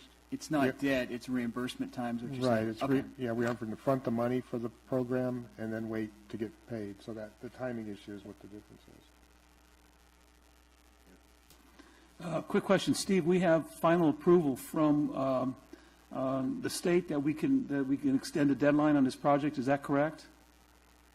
That is correct. Okay, and then for Don, I see that there's no projection for any assessment pumping fees into 2000. Let's see, I'm looking at the front side, which goes through December 2020, correct? And then when I flip this over, is that, I'm not sure what I'm looking at the back side. What are the, I see these months January through November. Is that just a continuation of the total expenses? It's a continuation, but it's broken down by GSP-related costs and revenue and administrative. And the second side is just, for example, legal services, auditing services. Okay. Those things are more administrative costs. Okay. So you want to look at the bottom line. And so am I to think that if there is an adjustment to the pumping fees, that number will change, of course?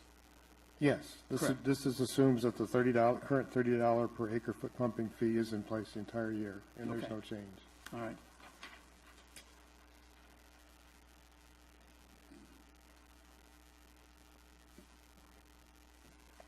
Are we looking for a vote? Steve? Looking for direction on whether or not the board wants to proceed with the disadvantaged communities. Okay, thank you very much. The grant. Ms. Kaczynski? It's 100% funded by the state. I think we need to move ahead with it, and it shows that that we want to assist the community, especially the low-income areas, as much as we can. So I think it's important we move ahead. Any thoughts on the internet, or the Ethernet out there, you guys?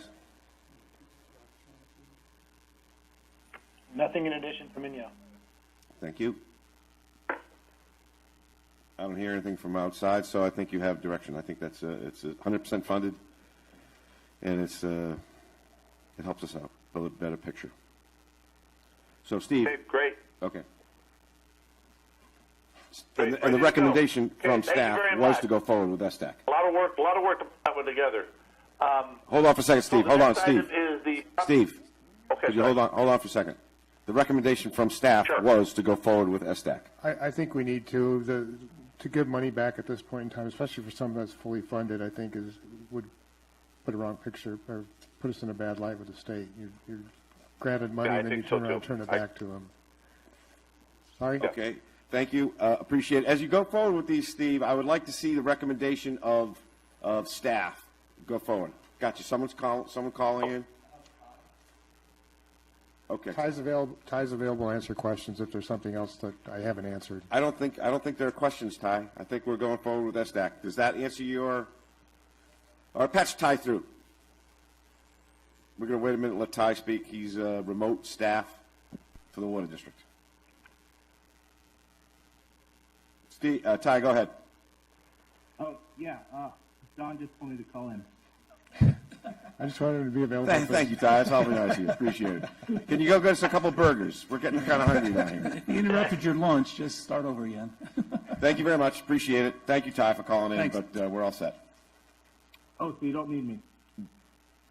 Correct. Okay. Right now. Steve, back to you. Okay. Thank you, Mr. Chairman. Next item is the Prop 68 status. This is really just a follow-up. There's no recommendation here because it's already done.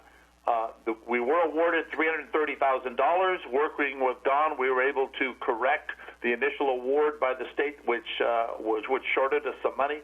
We were able to correct that. We did get awarded the $330,000. Maximum eligible that we had was effectively almost $331,000. So we did very well, actually, on availability. We were notified by the state. We've reported this in the past. That based on available funds, they reduced everybody a little bit. So right now we're allocated $300,000. We were awarded $330,000. As funds may become available, people don't use their funds or don't accept, or they have more funds available, they will add the other $30,000 to it. So right now we're good to go with another $300,000 allocated to the authority. The grant agreement was fully executed on May 4th. So it's just an update report. I will not be reporting on Prop 68 like this in the future, other than to report on, similar with Prop 1, the invoicing progress report on actually getting reimbursed. And our first invoice and progress report for the Prop 68, I see Heather told me yesterday, it's due, I think, in 3 or 4 months. I think by August, I think it has to be done. But the sooner we get it done, the better. And Heather's aware of that because our first invoice for Prop 68, as you recall, a big chunk of this money is going to be used to pay past cost, some of the past costs that we have. So the first invoice is an important one for us to get pulled together and get submitted so that we get some reimbursement. So it's another source of funds, and we are moving forward on that. And that's all I have on item 9C.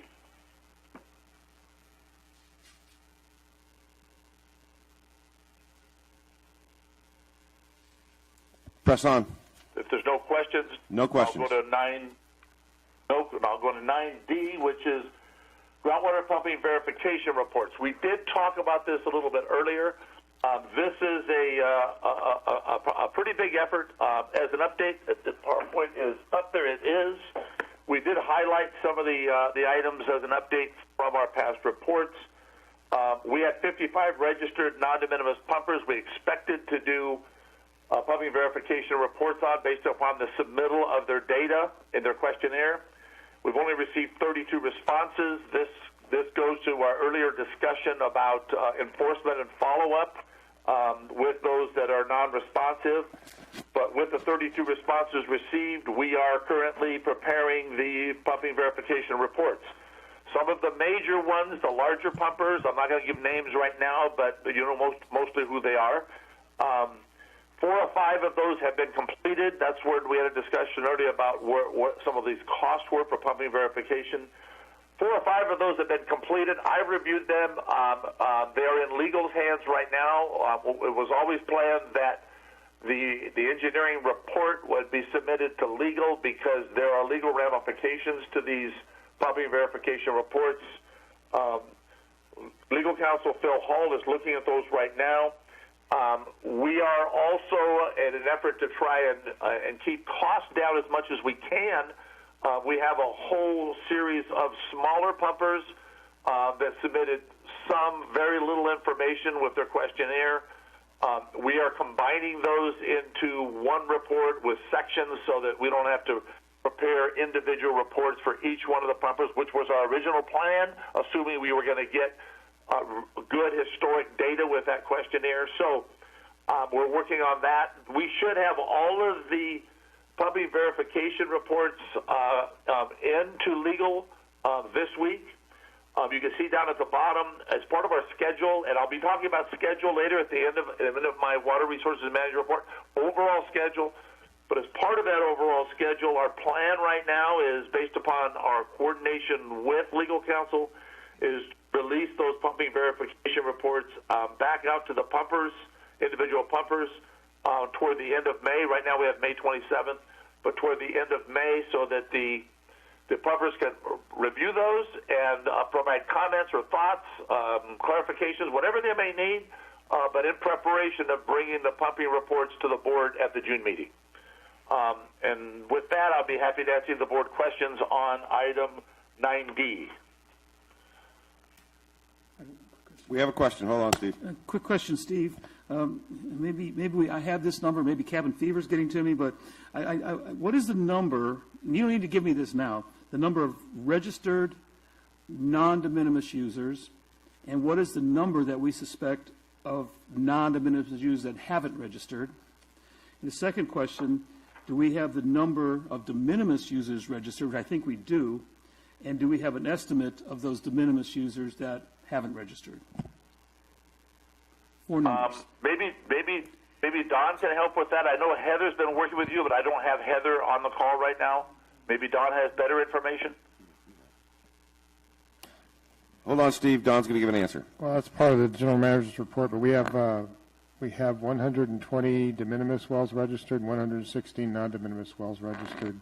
And I think the number that we're going with is something like 852 total wells in the basin. And I don't recall specifically what the breakdown is between de minimis and non-de minimis, but I thought there was something on the order of close to 200 non-de minimis wells. But again, we'd have to look at that number a little closer. I'm just going off the top of my head. Thank you. And for that too, Ron, that's wells, not necessarily registered pumpers. So for some registered pumpers, the Water District, for example, has multiple wells. Some of the large ag have multiple wells. There are so we're 56 talking about wells that are assigned to pumpers. There are 56 registered non-de minimis among those 116 wells. There you go. Good. Item E. Item E. The Groundwater Sustainability Plan Annual Report. I did mention this a little earlier. As a result of the GSP being due in January and adopted, according to the legislation that was submitted, that was approved as part of SGMA, there was an annual report due right after that. It didn't make any sense, and DWR recognized that, so they immediately, especially with the COVID problem we've just had, they recognized that, so they issued a notice saying that they were pushing back the due date. They actually didn't provide a due date. They just said they were providing latitude to get your annual reports in. We've been working on the first annual report. The plan for annual reports going forward, so everybody knows, is to prepare a draft annual report. It's a technical report. This is an update of the technical information that is in the GSP.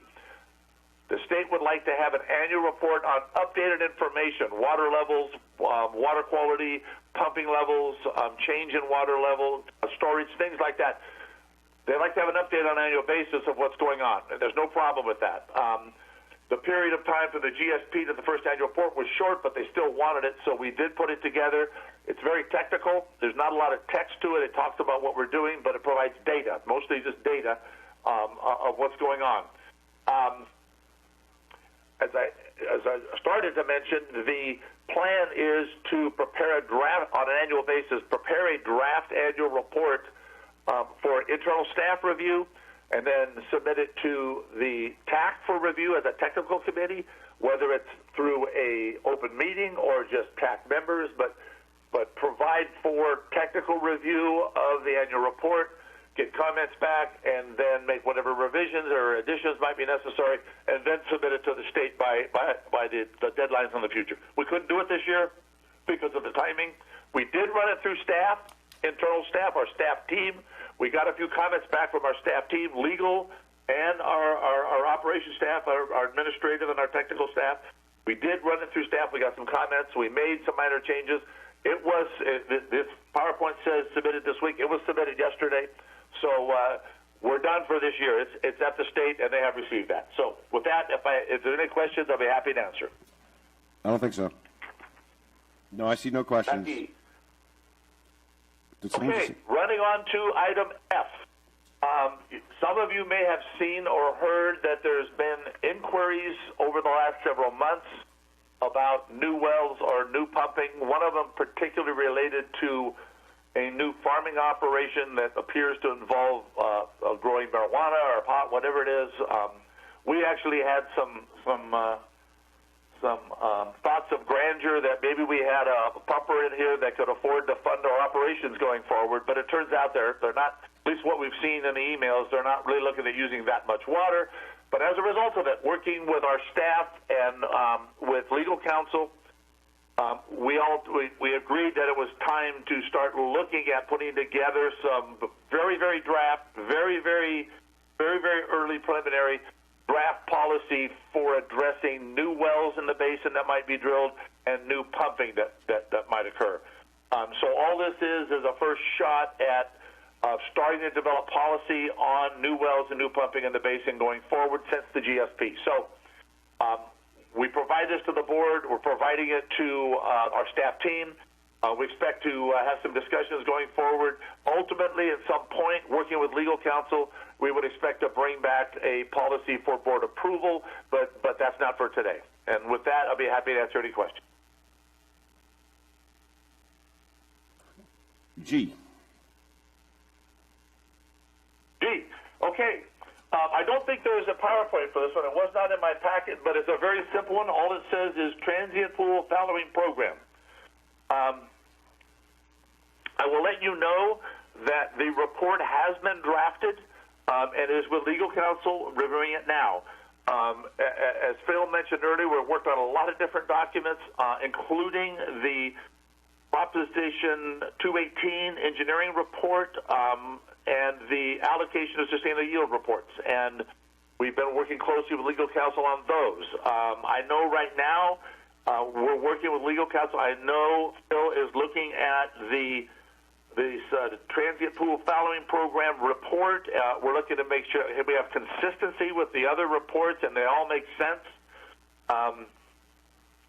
One of the things we needed to do, and to a certain extent we've done, but we have to double back. We still have to double back and verify some things, is that it's important that we incorporate the data that's come in on the pumping verification submittals that we got on the questionnaire to make sure that data is consistent with what we put in the transient pool. My initial draft of it, I actually prepared the draft. My initial draft, I used previous data that we had on the pumpers that qualified, for the transient pool. The criteria for qualifying for the transient pool is in the report. It includes discussion on the base period, the 2010, 2000 through 2014 criteria. It's in the report. And as I mentioned, all of that is in draft right now for legal counsel to review. And again, we'll be talking about where you will see that in the schedule at the end of the Water Resource Manager report. We do have to address in the transient pool, we do have to discuss pump fees. I think Chairman Gleason had mentioned earlier about fees going forward and what's going to happen with transient pool, what do they pay, what don't they pay, what do other people pay. So that's got to all be addressed. And I'll just note that in the report we talk about something that Chairman Gleason expressed earlier, and that for the ag folks out there that qualify for the transient pool, they're really going to have three options forward. They can pump the transient pool that they're allocated under a transitional program to effectively stop pumping down the future under an agreement with the authority, so they can use the transient pool that they've been allocated. They have the option of negotiating their transient pool into the fallowing program, which is a part of this report, or they have the option of just ignoring the whole thing and just keep pumping the way they are, and then be subject to the applicable authority fees going forward. So that's described in this draft report. There is a discussion in this report about the fallowing program too. Basically, in draft, again being reviewed by legal to make sure it works. In draft, it does set up guidelines for the fallowing program. It set up timetables for the fallowing program to be consistent with decisions that have to be made.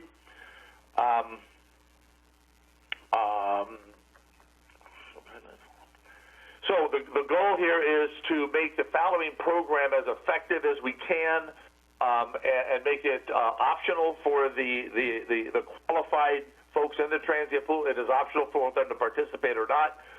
We'll have to deal with funding the following program at some point too. But all of that discussion and even a draft approach to addressing the negotiations for what the following program might look like between the authority and the pumper, the negotiation on what the dollar value would be to join the following program with your transient pool water. Transient pool water. Those guidelines are in the program too. In summary, it's in draft. We're working on it with legal counsel. There's a lot of consistency that needs to be put in with the other reports. And at the end of this report, we'll talk about when we anticipate putting that draft report out for staff team, the board, and effectively the PAC and the TAC to look at these reports. So if there's any, I'd be happy to answer any questions from the board on the transient pool and following program report. I don't see any. Go for it. H. Good. I'm going okay. Okay, the next one is the Coastal Royalty Fund. It's come up again, folks. We did it a year ago. It happened between meetings. We got a bit of short notice. We're working with John Kersey, very involved, very helpful. I hope he's on the line. David Janis, very, very helpful. Scott O'Neill's been helpful.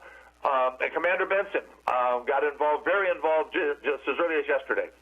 So the PowerPoint that you have in front of you and part of your packet has been changed as of yesterday. I'll back up just a little bit. We were asked to work with our staff and with the Navy representatives and David Janis, separate from that, but to work with these folks to come up with a new set of priority projects to apply for the Navy Coastal Royalty Fund, which you all are aware there is a fund out there. It's basically intended for project infrastructure, real projects that benefit both the Navy and benefit local interests like the authority. And so we worked on these priority projects. We've got one approved last year that's going forward. This was a rework of identifying new priority projects going forward. We put this good list together, ran it through internally with John Kersey, David Janis, and Scott O'Neill, and our staff.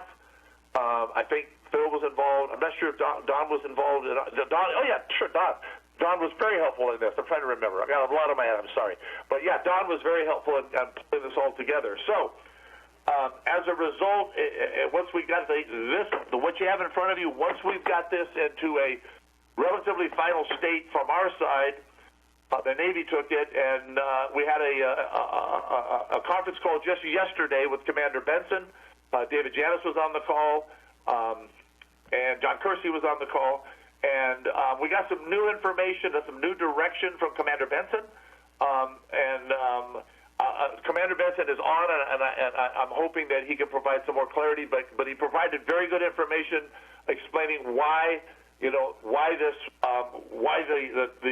tight timeline, why the short notice to pull this together, and we actually set up a plan, making sure that next year we get in front of this. We kind of know better what we need, and next year we get in front of this a little better. We talked about the project priorities as a result of our discussion and some of the criteria that we have to address in submitting this to the Navy. We reworked it, and basically it's very simple. We took project, it's on your second page of this. We took project 3 and project 4, and we've moved them up to the highest priority projects. There's reasons for that. There's limitations. There's a $750,000 limitation in the application without incurring significantly more application requirements, submittal requirements. We need to have this pulled together. The details that are needed for Commander Benson to take it forward are needed by no later than end of next week, hopefully sooner than that. Based on that, we made a decision on the call yesterday to move Project 3 and 4 up to the highest priority projects. That's geophysical work on project number 4 and Rose Valley monitoring wells for inflow to the basin on project 3. So we reworked that. We made the revisions. We sent it out to the entire team yesterday afternoon. I have it, but you folks don't. I apologize for that. But we'll put it on the once we get clear with Commander Benson that it's good to go. We can work on getting it up on the website. So that's the status. We started working on it yesterday. Steve Reich, you folks remember Steve Reich? He's our geologist, hydrogeologist that provided a lot of input on our database work and the geophysical work. Steve Reich is very, very familiar with the process in applying for these kinds of funds to the Navy. Through his work for years, he's been working for Camp Pendleton for probably 30 years on things like this. So we've got Steve taking the lead on this. He actually started working on it yesterday after the call because of the deadline. I hope we're able to get it pulled together by hopefully no later than middle of the week, maybe Thursday if possible. Monday being a holiday doesn't make it any easier. But yeah, that's where we're at. Revision on the priority, but we are moving forward trying to get some more Navy COSO royalty funds into the authority for projects. And I don't know if Commander Benson or John Kersey or Don would like to add anything before questions. Commander Benson, you got any thoughts? Yeah, this is Commander Benson. So, just to add a little bit to it, each year we get a guidebook from the Secretariat level. It's essentially the rule book on how you submit for the projects. So we recently got that, and that's what spawned this conversation. And I think the majority of that was just spelled out pretty well by Mr. Johnson there. And so, we're just working with Stetson and the Groundwater Authority through the staff to try and put together the best possible projects that will get picked up and funded based on the timeline we have. And really, that guidebook, when it comes out, it doesn't give you a whole lot of time to pull things together. This year's a little better than last year. I think we have about 3 weeks from receipt of the guidebook to when the project packages need to be put in. And as Mr. Johnson said, we really need to be a little more proactive this next year to kind of have things lined up a little better on the planning side with these projects in anticipation of the call. One thing that made that a little difficult for this year is, each time the legislation changes, they have to go back and change the guidebook. So you're kind of waiting to see what those changes end up spelling out, and you're kind of guessing a little bit, which kind of led to where we are at right now with a short time and trying to pull everything together. Thank you, Commander. Yep. Any questions on item H? Steve, are you done? You want to talk more about H? I'm sorry, Mick, I am done, yes. You're done. Okay, any comments? I just have a quick question for Steve. You're talking a little fast for me there. Which projects, did you say that project number 3 and project number 4 have moved to the priority up to number 1? Is that correct? Correct. That's correct. Okay, so project 1A and 1B follow the Rose Valley exploration and the controlled source audio? Yeah, they're pushed down. They actually won't be applied for this year. So this is an ongoing list. We brainstormed put all the projects we can think of together first. Then we discussed it internally, and based on the internal discussion, we put together priorities. In discussions with folks from the Navy, too, and with Don Steve involved, we created a priority list. That's what you see in front of you. Based on the call yesterday, we've reworked the priority list. Only 3 and 4, which are now priority number 1, 3 and 4, only those projects will move forward in the application process. Thank you. Any other questions? I got one. I got a comment.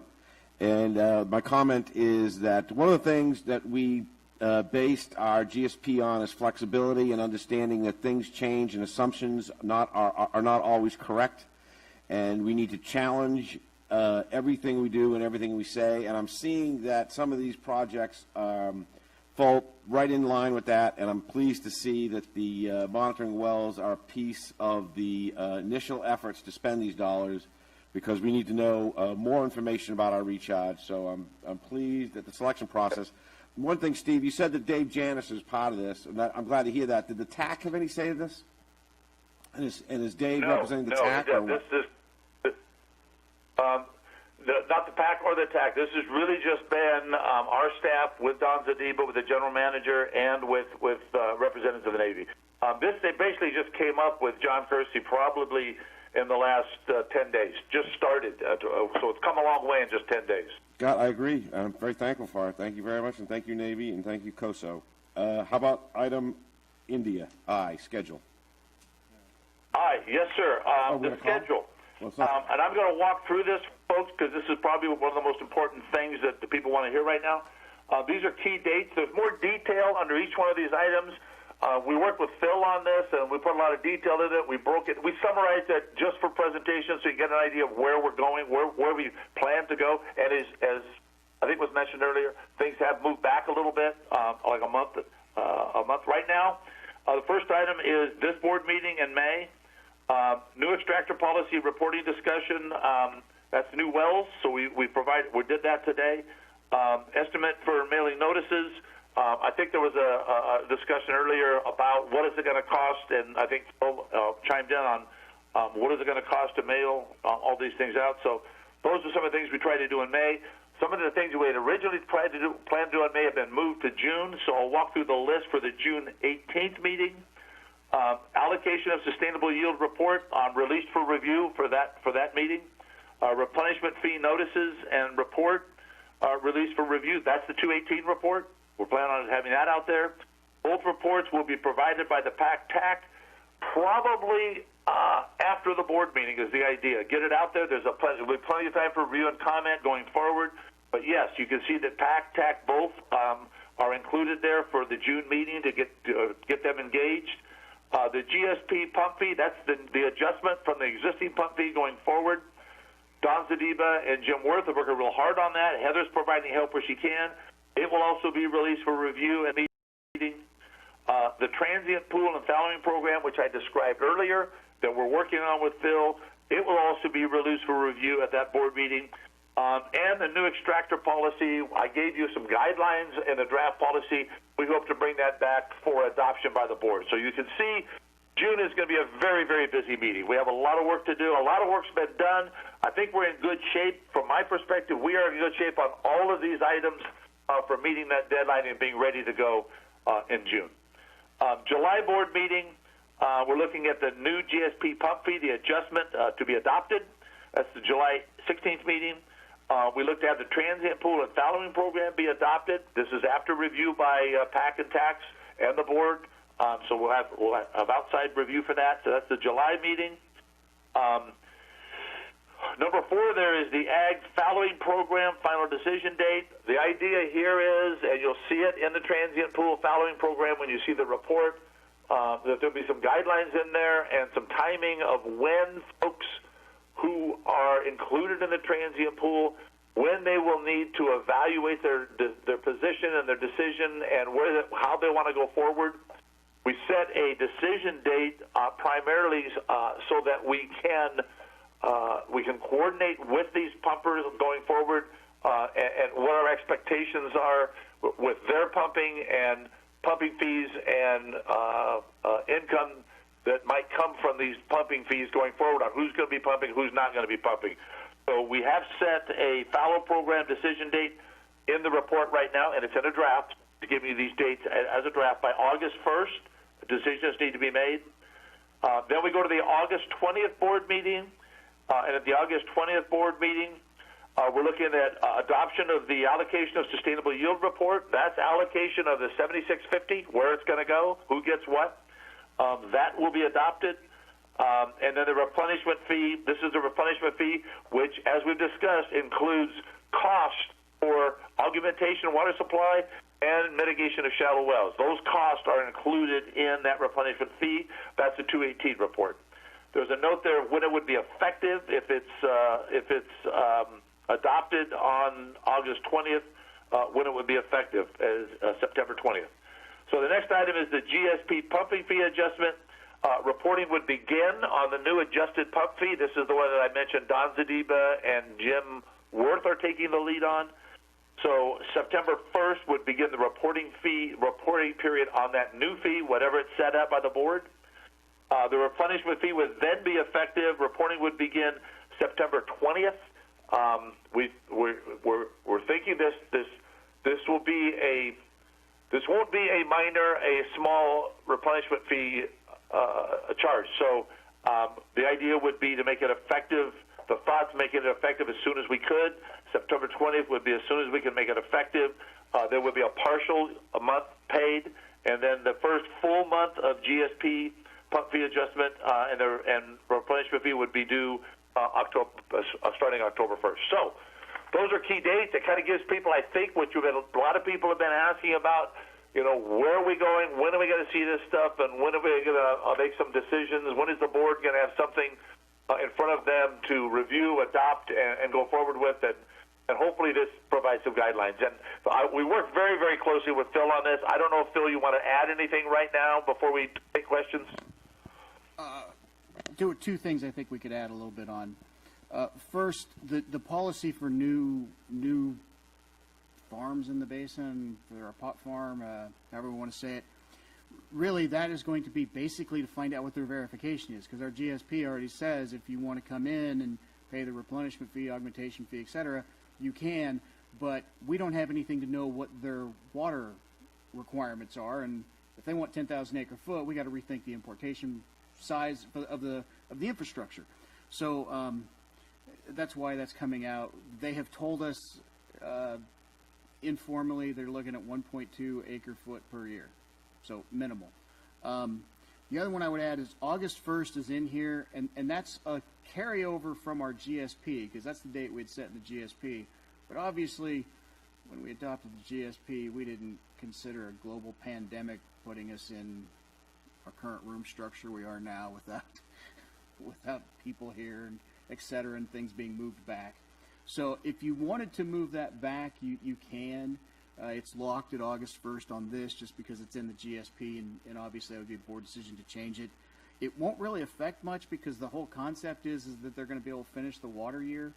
So, whatever program they went into, they're going to be able to finish the water year and then get into the transient pool. So, August 1st is a somewhat artificial date right here, but it's one we kept because it's in the GSP. Got it. Thank you very much. Let's open it up for, thank you, Steve. Are you done? I was on mute. Yes, sir, I am. Thank you, Steve. Appreciate it. Let's open up a public comment. The public hearing is now open, so if someone in the public has a desire to speak to these issues. Oh, well, we got somebody on the line. Caller, please go ahead. Yes, this is Judy Decker. Hi, Judy. We can hear you. But I can hear Phil talking. Is he done talking? Yes. We're all done. We're listening to you, Judy. Judy should probably turn down her computer because she's hearing her computer rather than her phone. Hey, Judy, could you turn... Judy, I know there's a latency in our communications. Could you please turn the volume down in your computer or however you're listening? And that might help you. I'll move away from it. That's even better. Okay. My question is, you just got done talking about a new pot farm coming into town and drilling a well. The Water District just recently issued a letter of approval for a new project. The city approves new projects. All three of you, or I guess four of you anyway, are elected officials from permitting agencies. SGMA started in 2015. It's now 2020. We don't have a drop of imported water. I know it's complicated. I know you're working on it. But I don't understand how you can continue to permit new development, which of course uses water, without charging these people imported water prices right from the very, very beginning. Because they are taking water that would otherwise go to all of the existing people that are here, both those that live here and those that own property and have wells here. That's the one thing I have. I'm glad to hear from Steve that we're finally going to have another tax meeting. And I would like to ask the question, I realize the time is short, but everybody has a computer that's on the TAC team. Why the issue of the COSO funds hasn't come before the TAC? That's another question. And you talked at this meeting about a lot of drafts. It seems like they should go before the PAC and the TAC, as well as to the board, so that their comments can be made. The people that are on the TAC and the PAC committees have spent a lot of personal time on this issue of SGMA.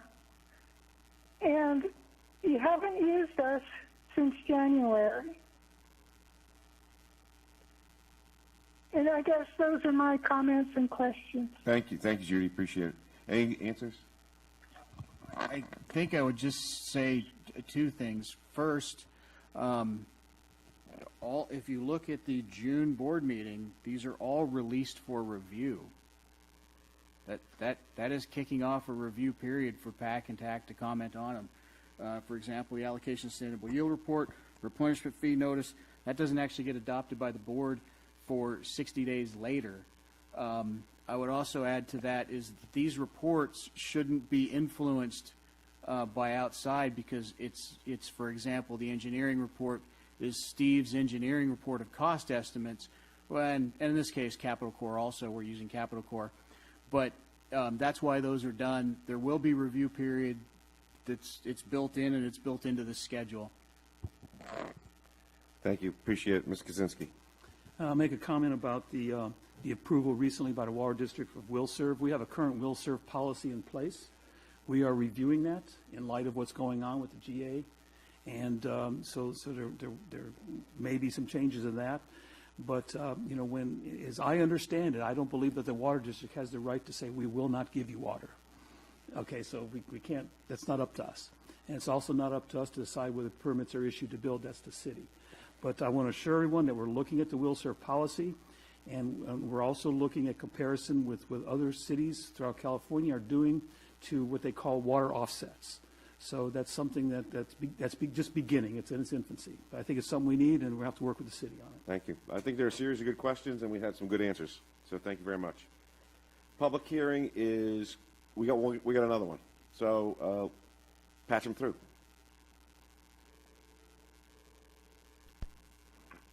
What? Okay. Okay. Caller, go ahead and say your name and tell us what you want to hear. What you want us to hear. It's Mike Neal, and I'd like to comment on the fact that it's been stated clearly by Mr. Stetson. You're now moving into the process of Prop 18 process and the hearings, and I believe his comment that I wrote down when he was mentioning this, that it won't be a small charge. Well, I'll say it's not going to be a small charge. I have made public my numbers based on the GA Board's own figures that they have published to the public. And I've put this out, and I've made it clear and easy to understand. And all you have to do is look at it and understand that it could easily be $1,000 to $1,500 per year extra cost to every household in this valley. Now, I was shut out of making public comment, general public comment, so I'll fold a little bit of that into this. So here we're talking about charging potentially this much money, at least certainly going into the future, maybe a few years down the line, to every household in this valley, which is going to bankrupt a lot of people. Just be honest about it. And this board is not even elected. They're not even elected. They just appointed themselves to do this. So I hope that you're going to find that this is really highly distasteful to most of the people in this valley, and that they will not accept your charges, because I, for one, do not want to be forced to pay money by the actions of an unelected board. I don't want to pay $10.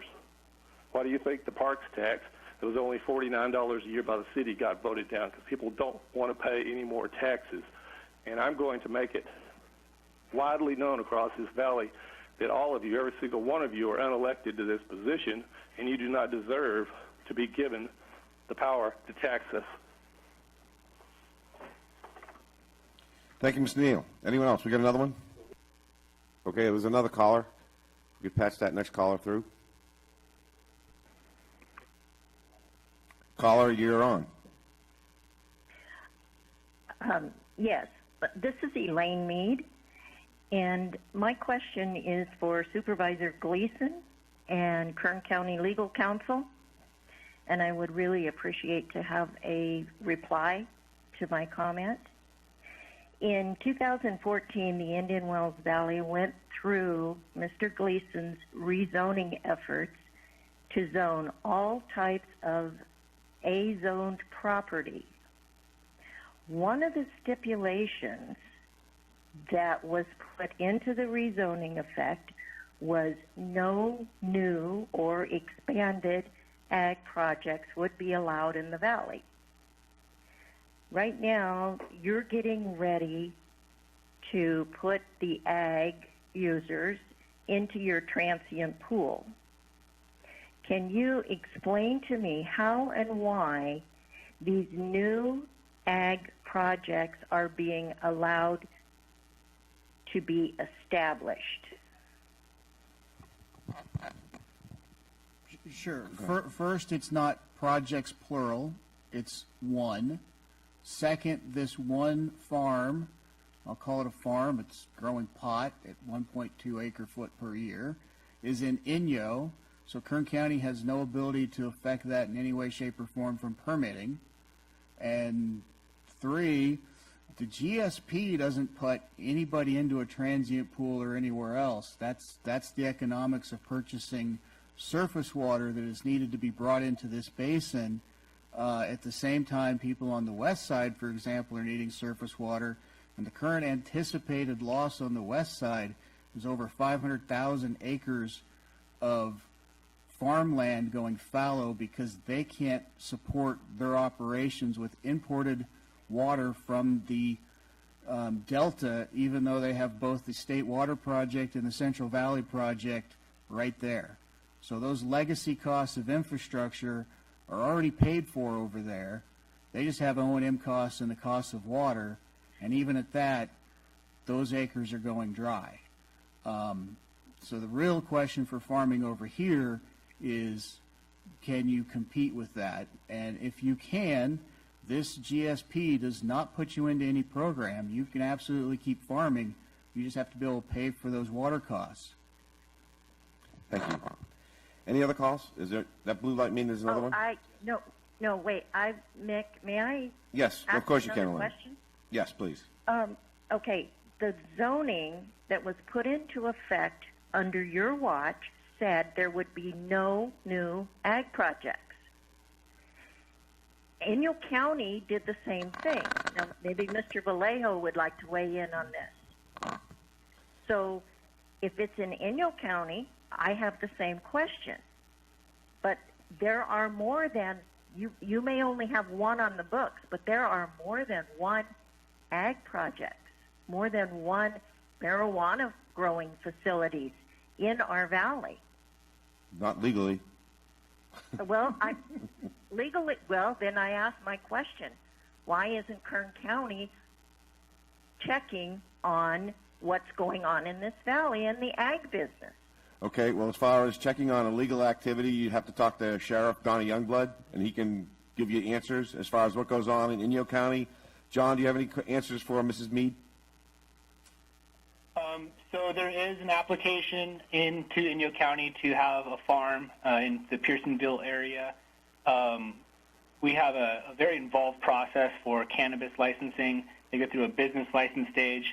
It's a competitive process there. And then there is a conditional use permit land use process stage. They have not actually applied for the conditional use permit yet because of the water issues. That is my understanding.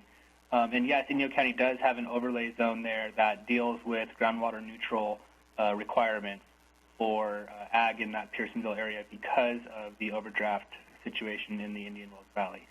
So to summarize, that project is possible but has not been approved and is still waiting for an actual application to move forward. Thank you, John. And I'd like to answer one other thing for Elaine. If you know, Elaine, of pot farms that exist in Kern County, if you'd kindly give me the addresses of those places, I will see what I can do about taking action. You fly over them every day, Mick. No, I don't fly every day, and Well, I don't. whatever days you fly. All I recognize is thousands of acres of pistachio trees, and if there's some pot farms in there, then I'd like to know about them. I can't distinguish pot farms from pistachios as fast as I'm you going. can. Okay, I will get those to you. Thank you. We Thank got another you. caller? Okay, we got another caller. That's good.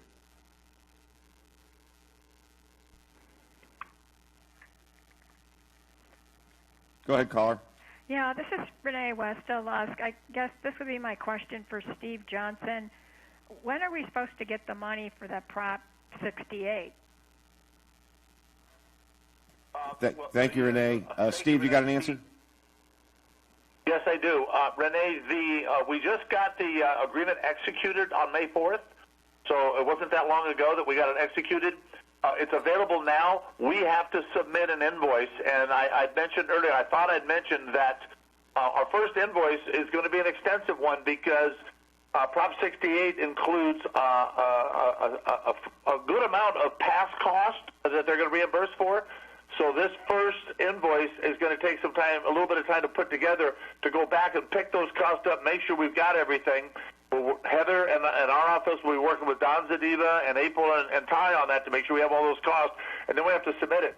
I don't expect that invoice to be submitted and ready for submittal to DWR. I would be very happy if we were able to have that ready to submit to DWR by the end of June. So, and then once we get it to them, there's a review process to get it approved. Once it's approved, then they process it and send us the money. So I don't expect to see Prop 68 money. Earliest will be sometime in July, may even be August before we see that money. Thank you, Steve. Next caller, please.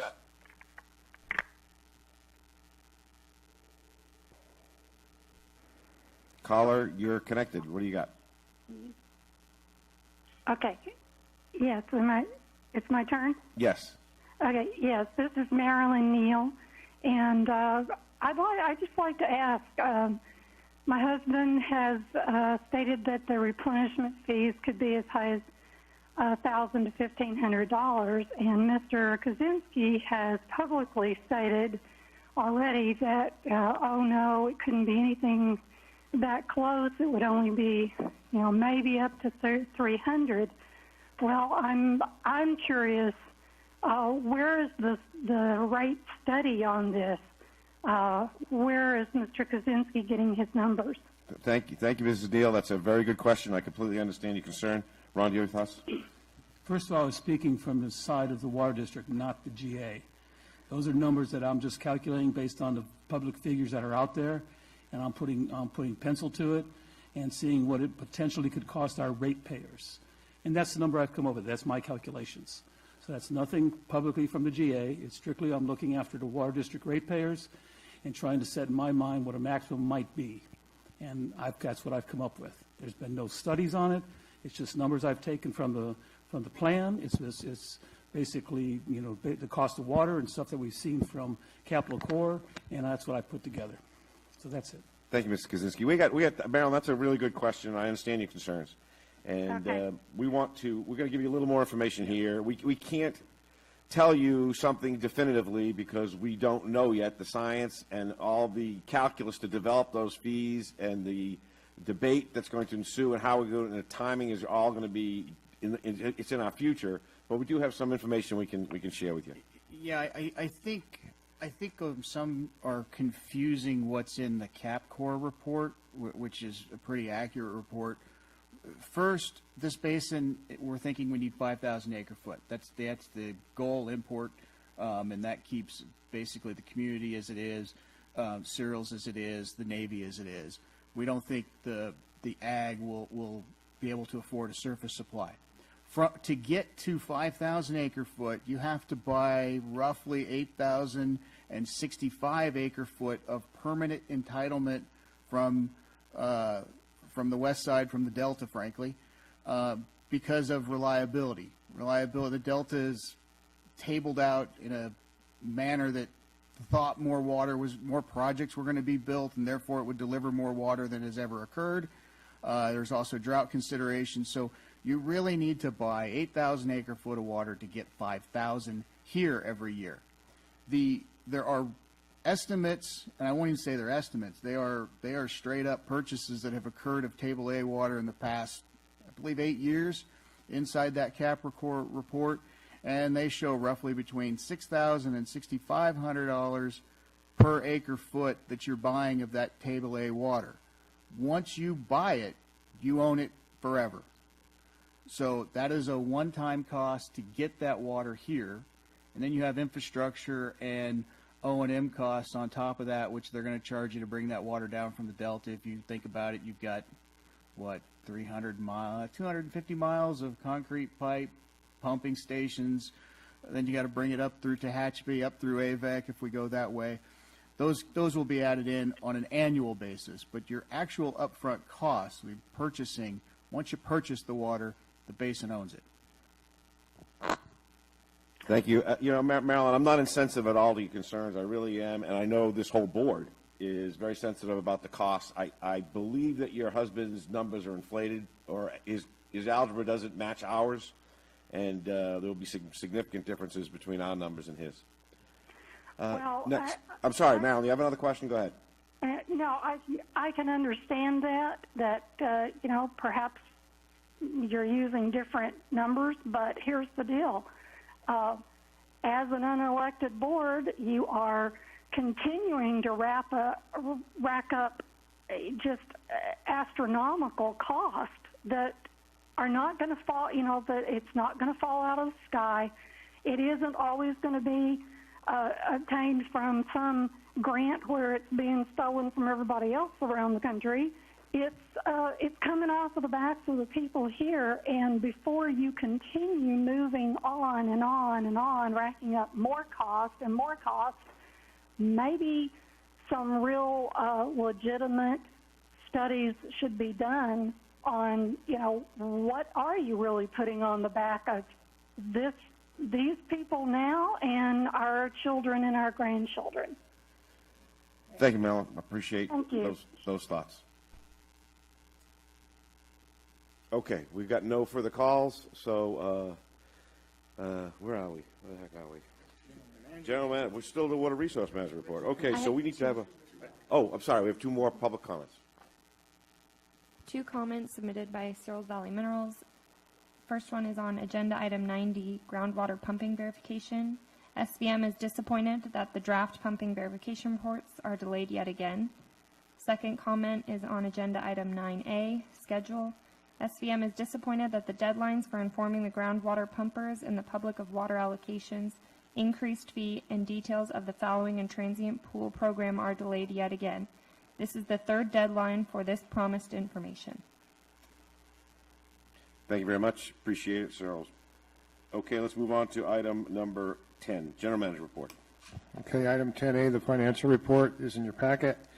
Just briefly, the key numbers we look at is the account that's in our balance, which is $108,980, and the unpaid invoices total $620,323.54. So you've authorized payment in the consent agenda. We will pay the invoices when we can, which should include one of the invoices for Stetson, the one from March 26th. So we will be able to provide them some amount of payment. As was mentioned in Steve's report, invoice 4 and 5 from Prop 1 are working their way through DWR. That is a total of $152,582.46. Jennifer Wong with DWR has been working with us very well to move these through. I want to give her a credit. She's aware of our financial situation, and I think what we've seen from the initial invoice submittals, that these are moving through the process much quicker. So we're hopeful to see those checks here pretty soon. The grant, the Prop 1 grant, $2,146,000. There is of that total $1,005,566.58 left on that grant, but $646,000 of that is the SDAT grant, which you've given staff direction to go ahead and proceed with. So, as far as finances, that's it. Item 10B, delinquent accounts. April distributed to the board a file with, these are accounts that have registered their wells, but for various reasons, either they have not paid from the beginning, or at some point in time they stopped paying, or in some cases they don't understand what we're doing. So she reached out to all of them by phone. I want to give her credit. In the spreadsheet you've got, it will give you an updated status as of last week when she reached out to all these different individuals. Some of these have been resolved. As you said, we've received some payments. Some of them, the checks are in the mail. Some of them we have made some progress on. The next step will be following up, likely by email or another phone call. We talked about this earlier. We're going to discuss a process to go through to try and bring closure to each of these that are not in good standing in terms of making their payments. That's about it. That's all I have to report. If there's any questions on a particular item. Thank you. Move on? Yes, please go. Okay. The Capital Corps report, for sake of brevity, the Capital Corps update that they provide monthly is in your packet. I believe both Michael and Jeff are on the phone. If they want to give a very brief expand on anything briefly, give them the opportunity. Otherwise, if there's questions from the board on this, I will. Go ahead. I'm here for questions, and I will provide just briefly. We are requesting direction from the board in 3 areas within the report. The first of all, the very first area is in the DCIP, or Defense Community Infrastructure Program Implementation Guidelines. They have been published on May 8th. They include all of the items that we previously reported to you. They are open for comment at the Department of Defense. Our recommendation to the board is that you do not comment on it, since we have what we have at this particular point. So if there's, as long as you guys are all right with that, then we're not going to recommend or draft comments on the implementation guidelines. Okay, you had other things you wanted to talk about? Yes, sir. There are 2 significant pieces of legislation that are moving in the United States Senate. They are the reauthorization of the America's Water Infrastructure Act and the Drinking Water Infrastructure Act. These are 2 pieces of legislation whose reauthorization is a 5-year period. That would include the very first portion of the construction of the infrastructure project, the interconnection infrastructure project for the Groundwater Authority. These bills are currently on the Senate floor. They have been discharged out of Environment and Public Works. They allocate nearly $20 billion in funding over the 5 years for increasing water storage, providing water, and then also repairing aging wastewater, which may be of interest to the city of Ridgecrest. There are various provisions in those bills that we talk about in here. We are recommending that we send a letter to Senators Feinstein and Harris that is included in your packet for your review, basically expressing the Groundwater Authority's support for the 2 pieces of legislation. On the House side, there is legislation. It is in draft form. It is called the Moving Forward Act. It is $50 billion in infrastructure, and there is a side-by-side that we have given yesterday to Don, and he can share that with you. That'll show the individual sections and how much the Senate has allocated and how much the House has allocated. We expect passage of these infrastructure bills either this year or next.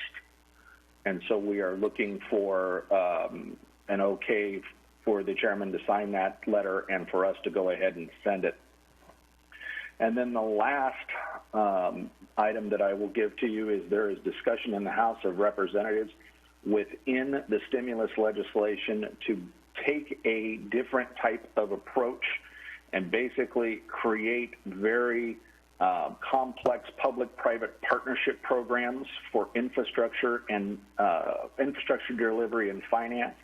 These complex P3s would be similar to what we've seen in the Opportunity Zone program, if you are familiar with it, that is administered by the Housing and Urban Development Department.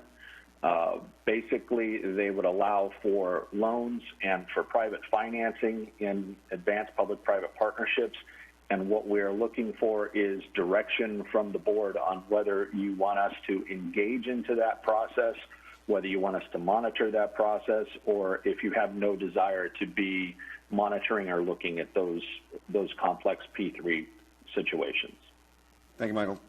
Does General Manager have recommendations on those issues? I would recommend that you sign the letter to Senator Feinstein. Yep. I don't have a recommendation on the last item that Michael, I haven't had a chance to go through that thoroughly. Okay. And how about the DCIP? Yes. So you do want us to not comment? The recommendation from Capital Code is to not comment? To not comment. Okay. Thank you. I want to give direction, so I need to hear from you guys. What do you think about the recommendations from General Manager? I'd follow him. I read the letter. I think the letter needs to get off as quickly as possible. Right. Of course, you're going to take a look at it because you're signing it, so I'll trust you if you got any small changes, but I like it. Move on with it. How about the DCIP, not commenting? I agree with that. You start trying to change things and comment back on a set sort of policy procedure, it could cause a problem. Scott, any thoughts? I agree on the no comment and approve the letter. I do have a question on the third complex project. Is there a time constraint on that one? No, sir. That is in draft format right now in the House of Representatives. I don't see that having a time constraint or requiring immediate action during the month of May. And what would be your recommendation for that one? I think this comes down to, if you are familiar with the Opportunity Zone financing program and how that operates, the city of Ridgecrest is within an Opportunity Zone. There are certain restrictions on it. They have long wanted to expand that to infrastructure. My recommendation would be at this point to simply monitor, and if discussions proceed, then to comment. Okay. I agree with that. Thank you. How about John or Bob? Thoughts? No additional thoughts from Inyo. Thank you. Bob, any thoughts? No additional questions. No additional questions. Thanks. General Manager, do you feel you have sufficient direction from this board on those three issues? Yeah, so you're going to sign the letter? I'll sign a letter. Okay. And DCIP, no comment? No comment because they already included the comments. Right. That Capital Corp provided the suggestion, so we're good. And how about the third issue, which is it's not time critical? We can. I would go with Michael's recommendation, as I haven't had a chance to look at that. Thank you. Appreciate it. Continue. We got anything more on the General Manager's report? Just the well update, which I provided real quickly. Since the ordinance was passed, 104 new wells registered, all but 6 are de minimis. 120 de minimis wells are now registered, and 116 non-de minimis among 56 bumpers. Thanks, Ron. Did you have something you want to say? I just want to make a general comment about the finances, of course. Okay, before we go there, let's go to the public and ask the public if they've got thoughts about the General Manager's report.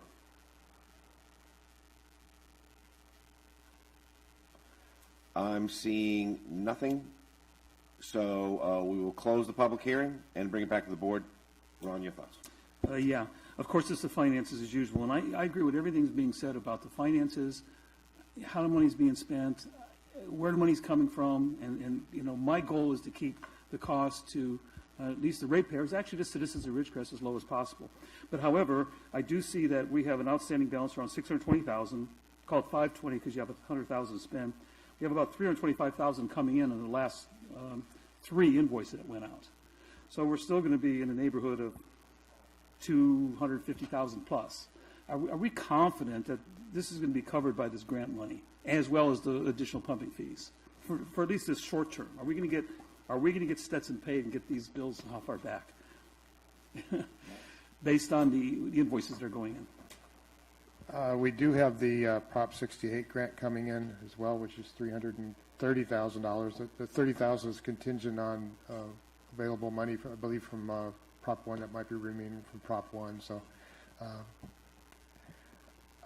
I can't answer your question completely, but I mean, we do have more revenue coming in. As far as the pumping fee, we are looking at increasing the pumping fee, which would bring more revenue in. And also, are you prepared, obviously, and it may not even fall under you at some given time, but like I said, the financing reporting is going to get a bit more complex as these other ordinances come and we start collecting money. So separate finances reports, is that something that you and Ty are prepared for, or you're just waiting to see what happens? Well, we'll have to adjust as fees are implemented. We'll change the report to reflect any changes that are made. And I'm going to make the comment again that the fees, scare me. I mean, I'm here for the water district. We represent our ratepayers. Scott's here for the citizens of Ridgecrest. I think it behooves us to keep that under control as much as possible. That's why I appreciate your comment, Mick, about having some sort of report that we can see on a regular basis exactly what's being approved and what isn't. I think that's going to help a lot when it comes to finances, but we need to keep a close tab on it. And for everybody, including the public, to have a better understanding of how money is being spent. I think there's a misunderstanding that we're going to do all the projects. I think there's a misunderstanding of the annual cost per project as it was posted in the GSP. And I think as we begin to understand those, I think you'll see that this board is going to fight as much as possible to get all the grant money we can for infrastructure and keep the operation and the cost of water down as low as possible. And because the whole idea is to benefit the community and have it here in the future. Period. Thank you. Good comments, sincerely appreciated. Scott, any thoughts? No comment. Okay, we're done with the general manager's report? Oh, we have a public comment. Yes, we have a public comment. So if you guys don't mind, I'm going to reopen for the public. So go ahead, pass that person through, please. Caller, you're on.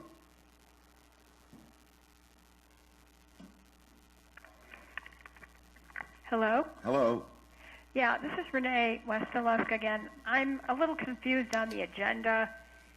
Where does this almost 10-page paper from the Department of Defense announcement of federal funding opportunity, it's Office of Economic Adjustment, where is that on the agenda? It was in the packet, the very last document. I believe she's referring to CapCorp. Yeah, that's a CapCorp. I'm told that's a CapCorp issue. That is correct. That is a Defense Communities Infrastructure Program Implementation Guideline. Oh, that was the DCIP? Okay. Yes, ma'am. Thank you, All right. Renee. Okay, thanks. Thank you. Any other calls?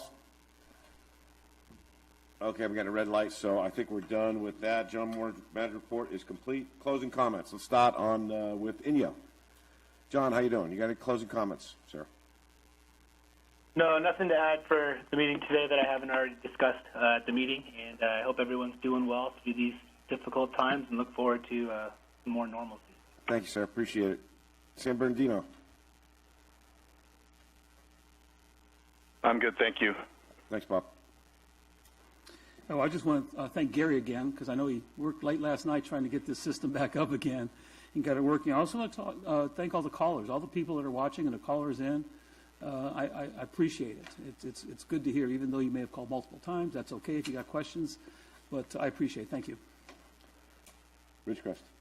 I concur on the IT after what happened last night at the city council meeting and what these guys were working on. I don't know how you did it and pulled this off today, but fantastic job. Gary, take the weekend off. Thanks a lot. Appreciate it. That's a holiday. We're going to be. Oh, you can't take the weekend off. We're going to be here tomorrow doing city council meeting. So. Okay, I think I had closing comments, but I forget what they were, so it's probably you'll all benefit from it. Oh, I know. Did the Navy or BLM want to say anything in closing comments? Nope, nothing. Cool. Outstanding. Thank you very much. We're adjourned.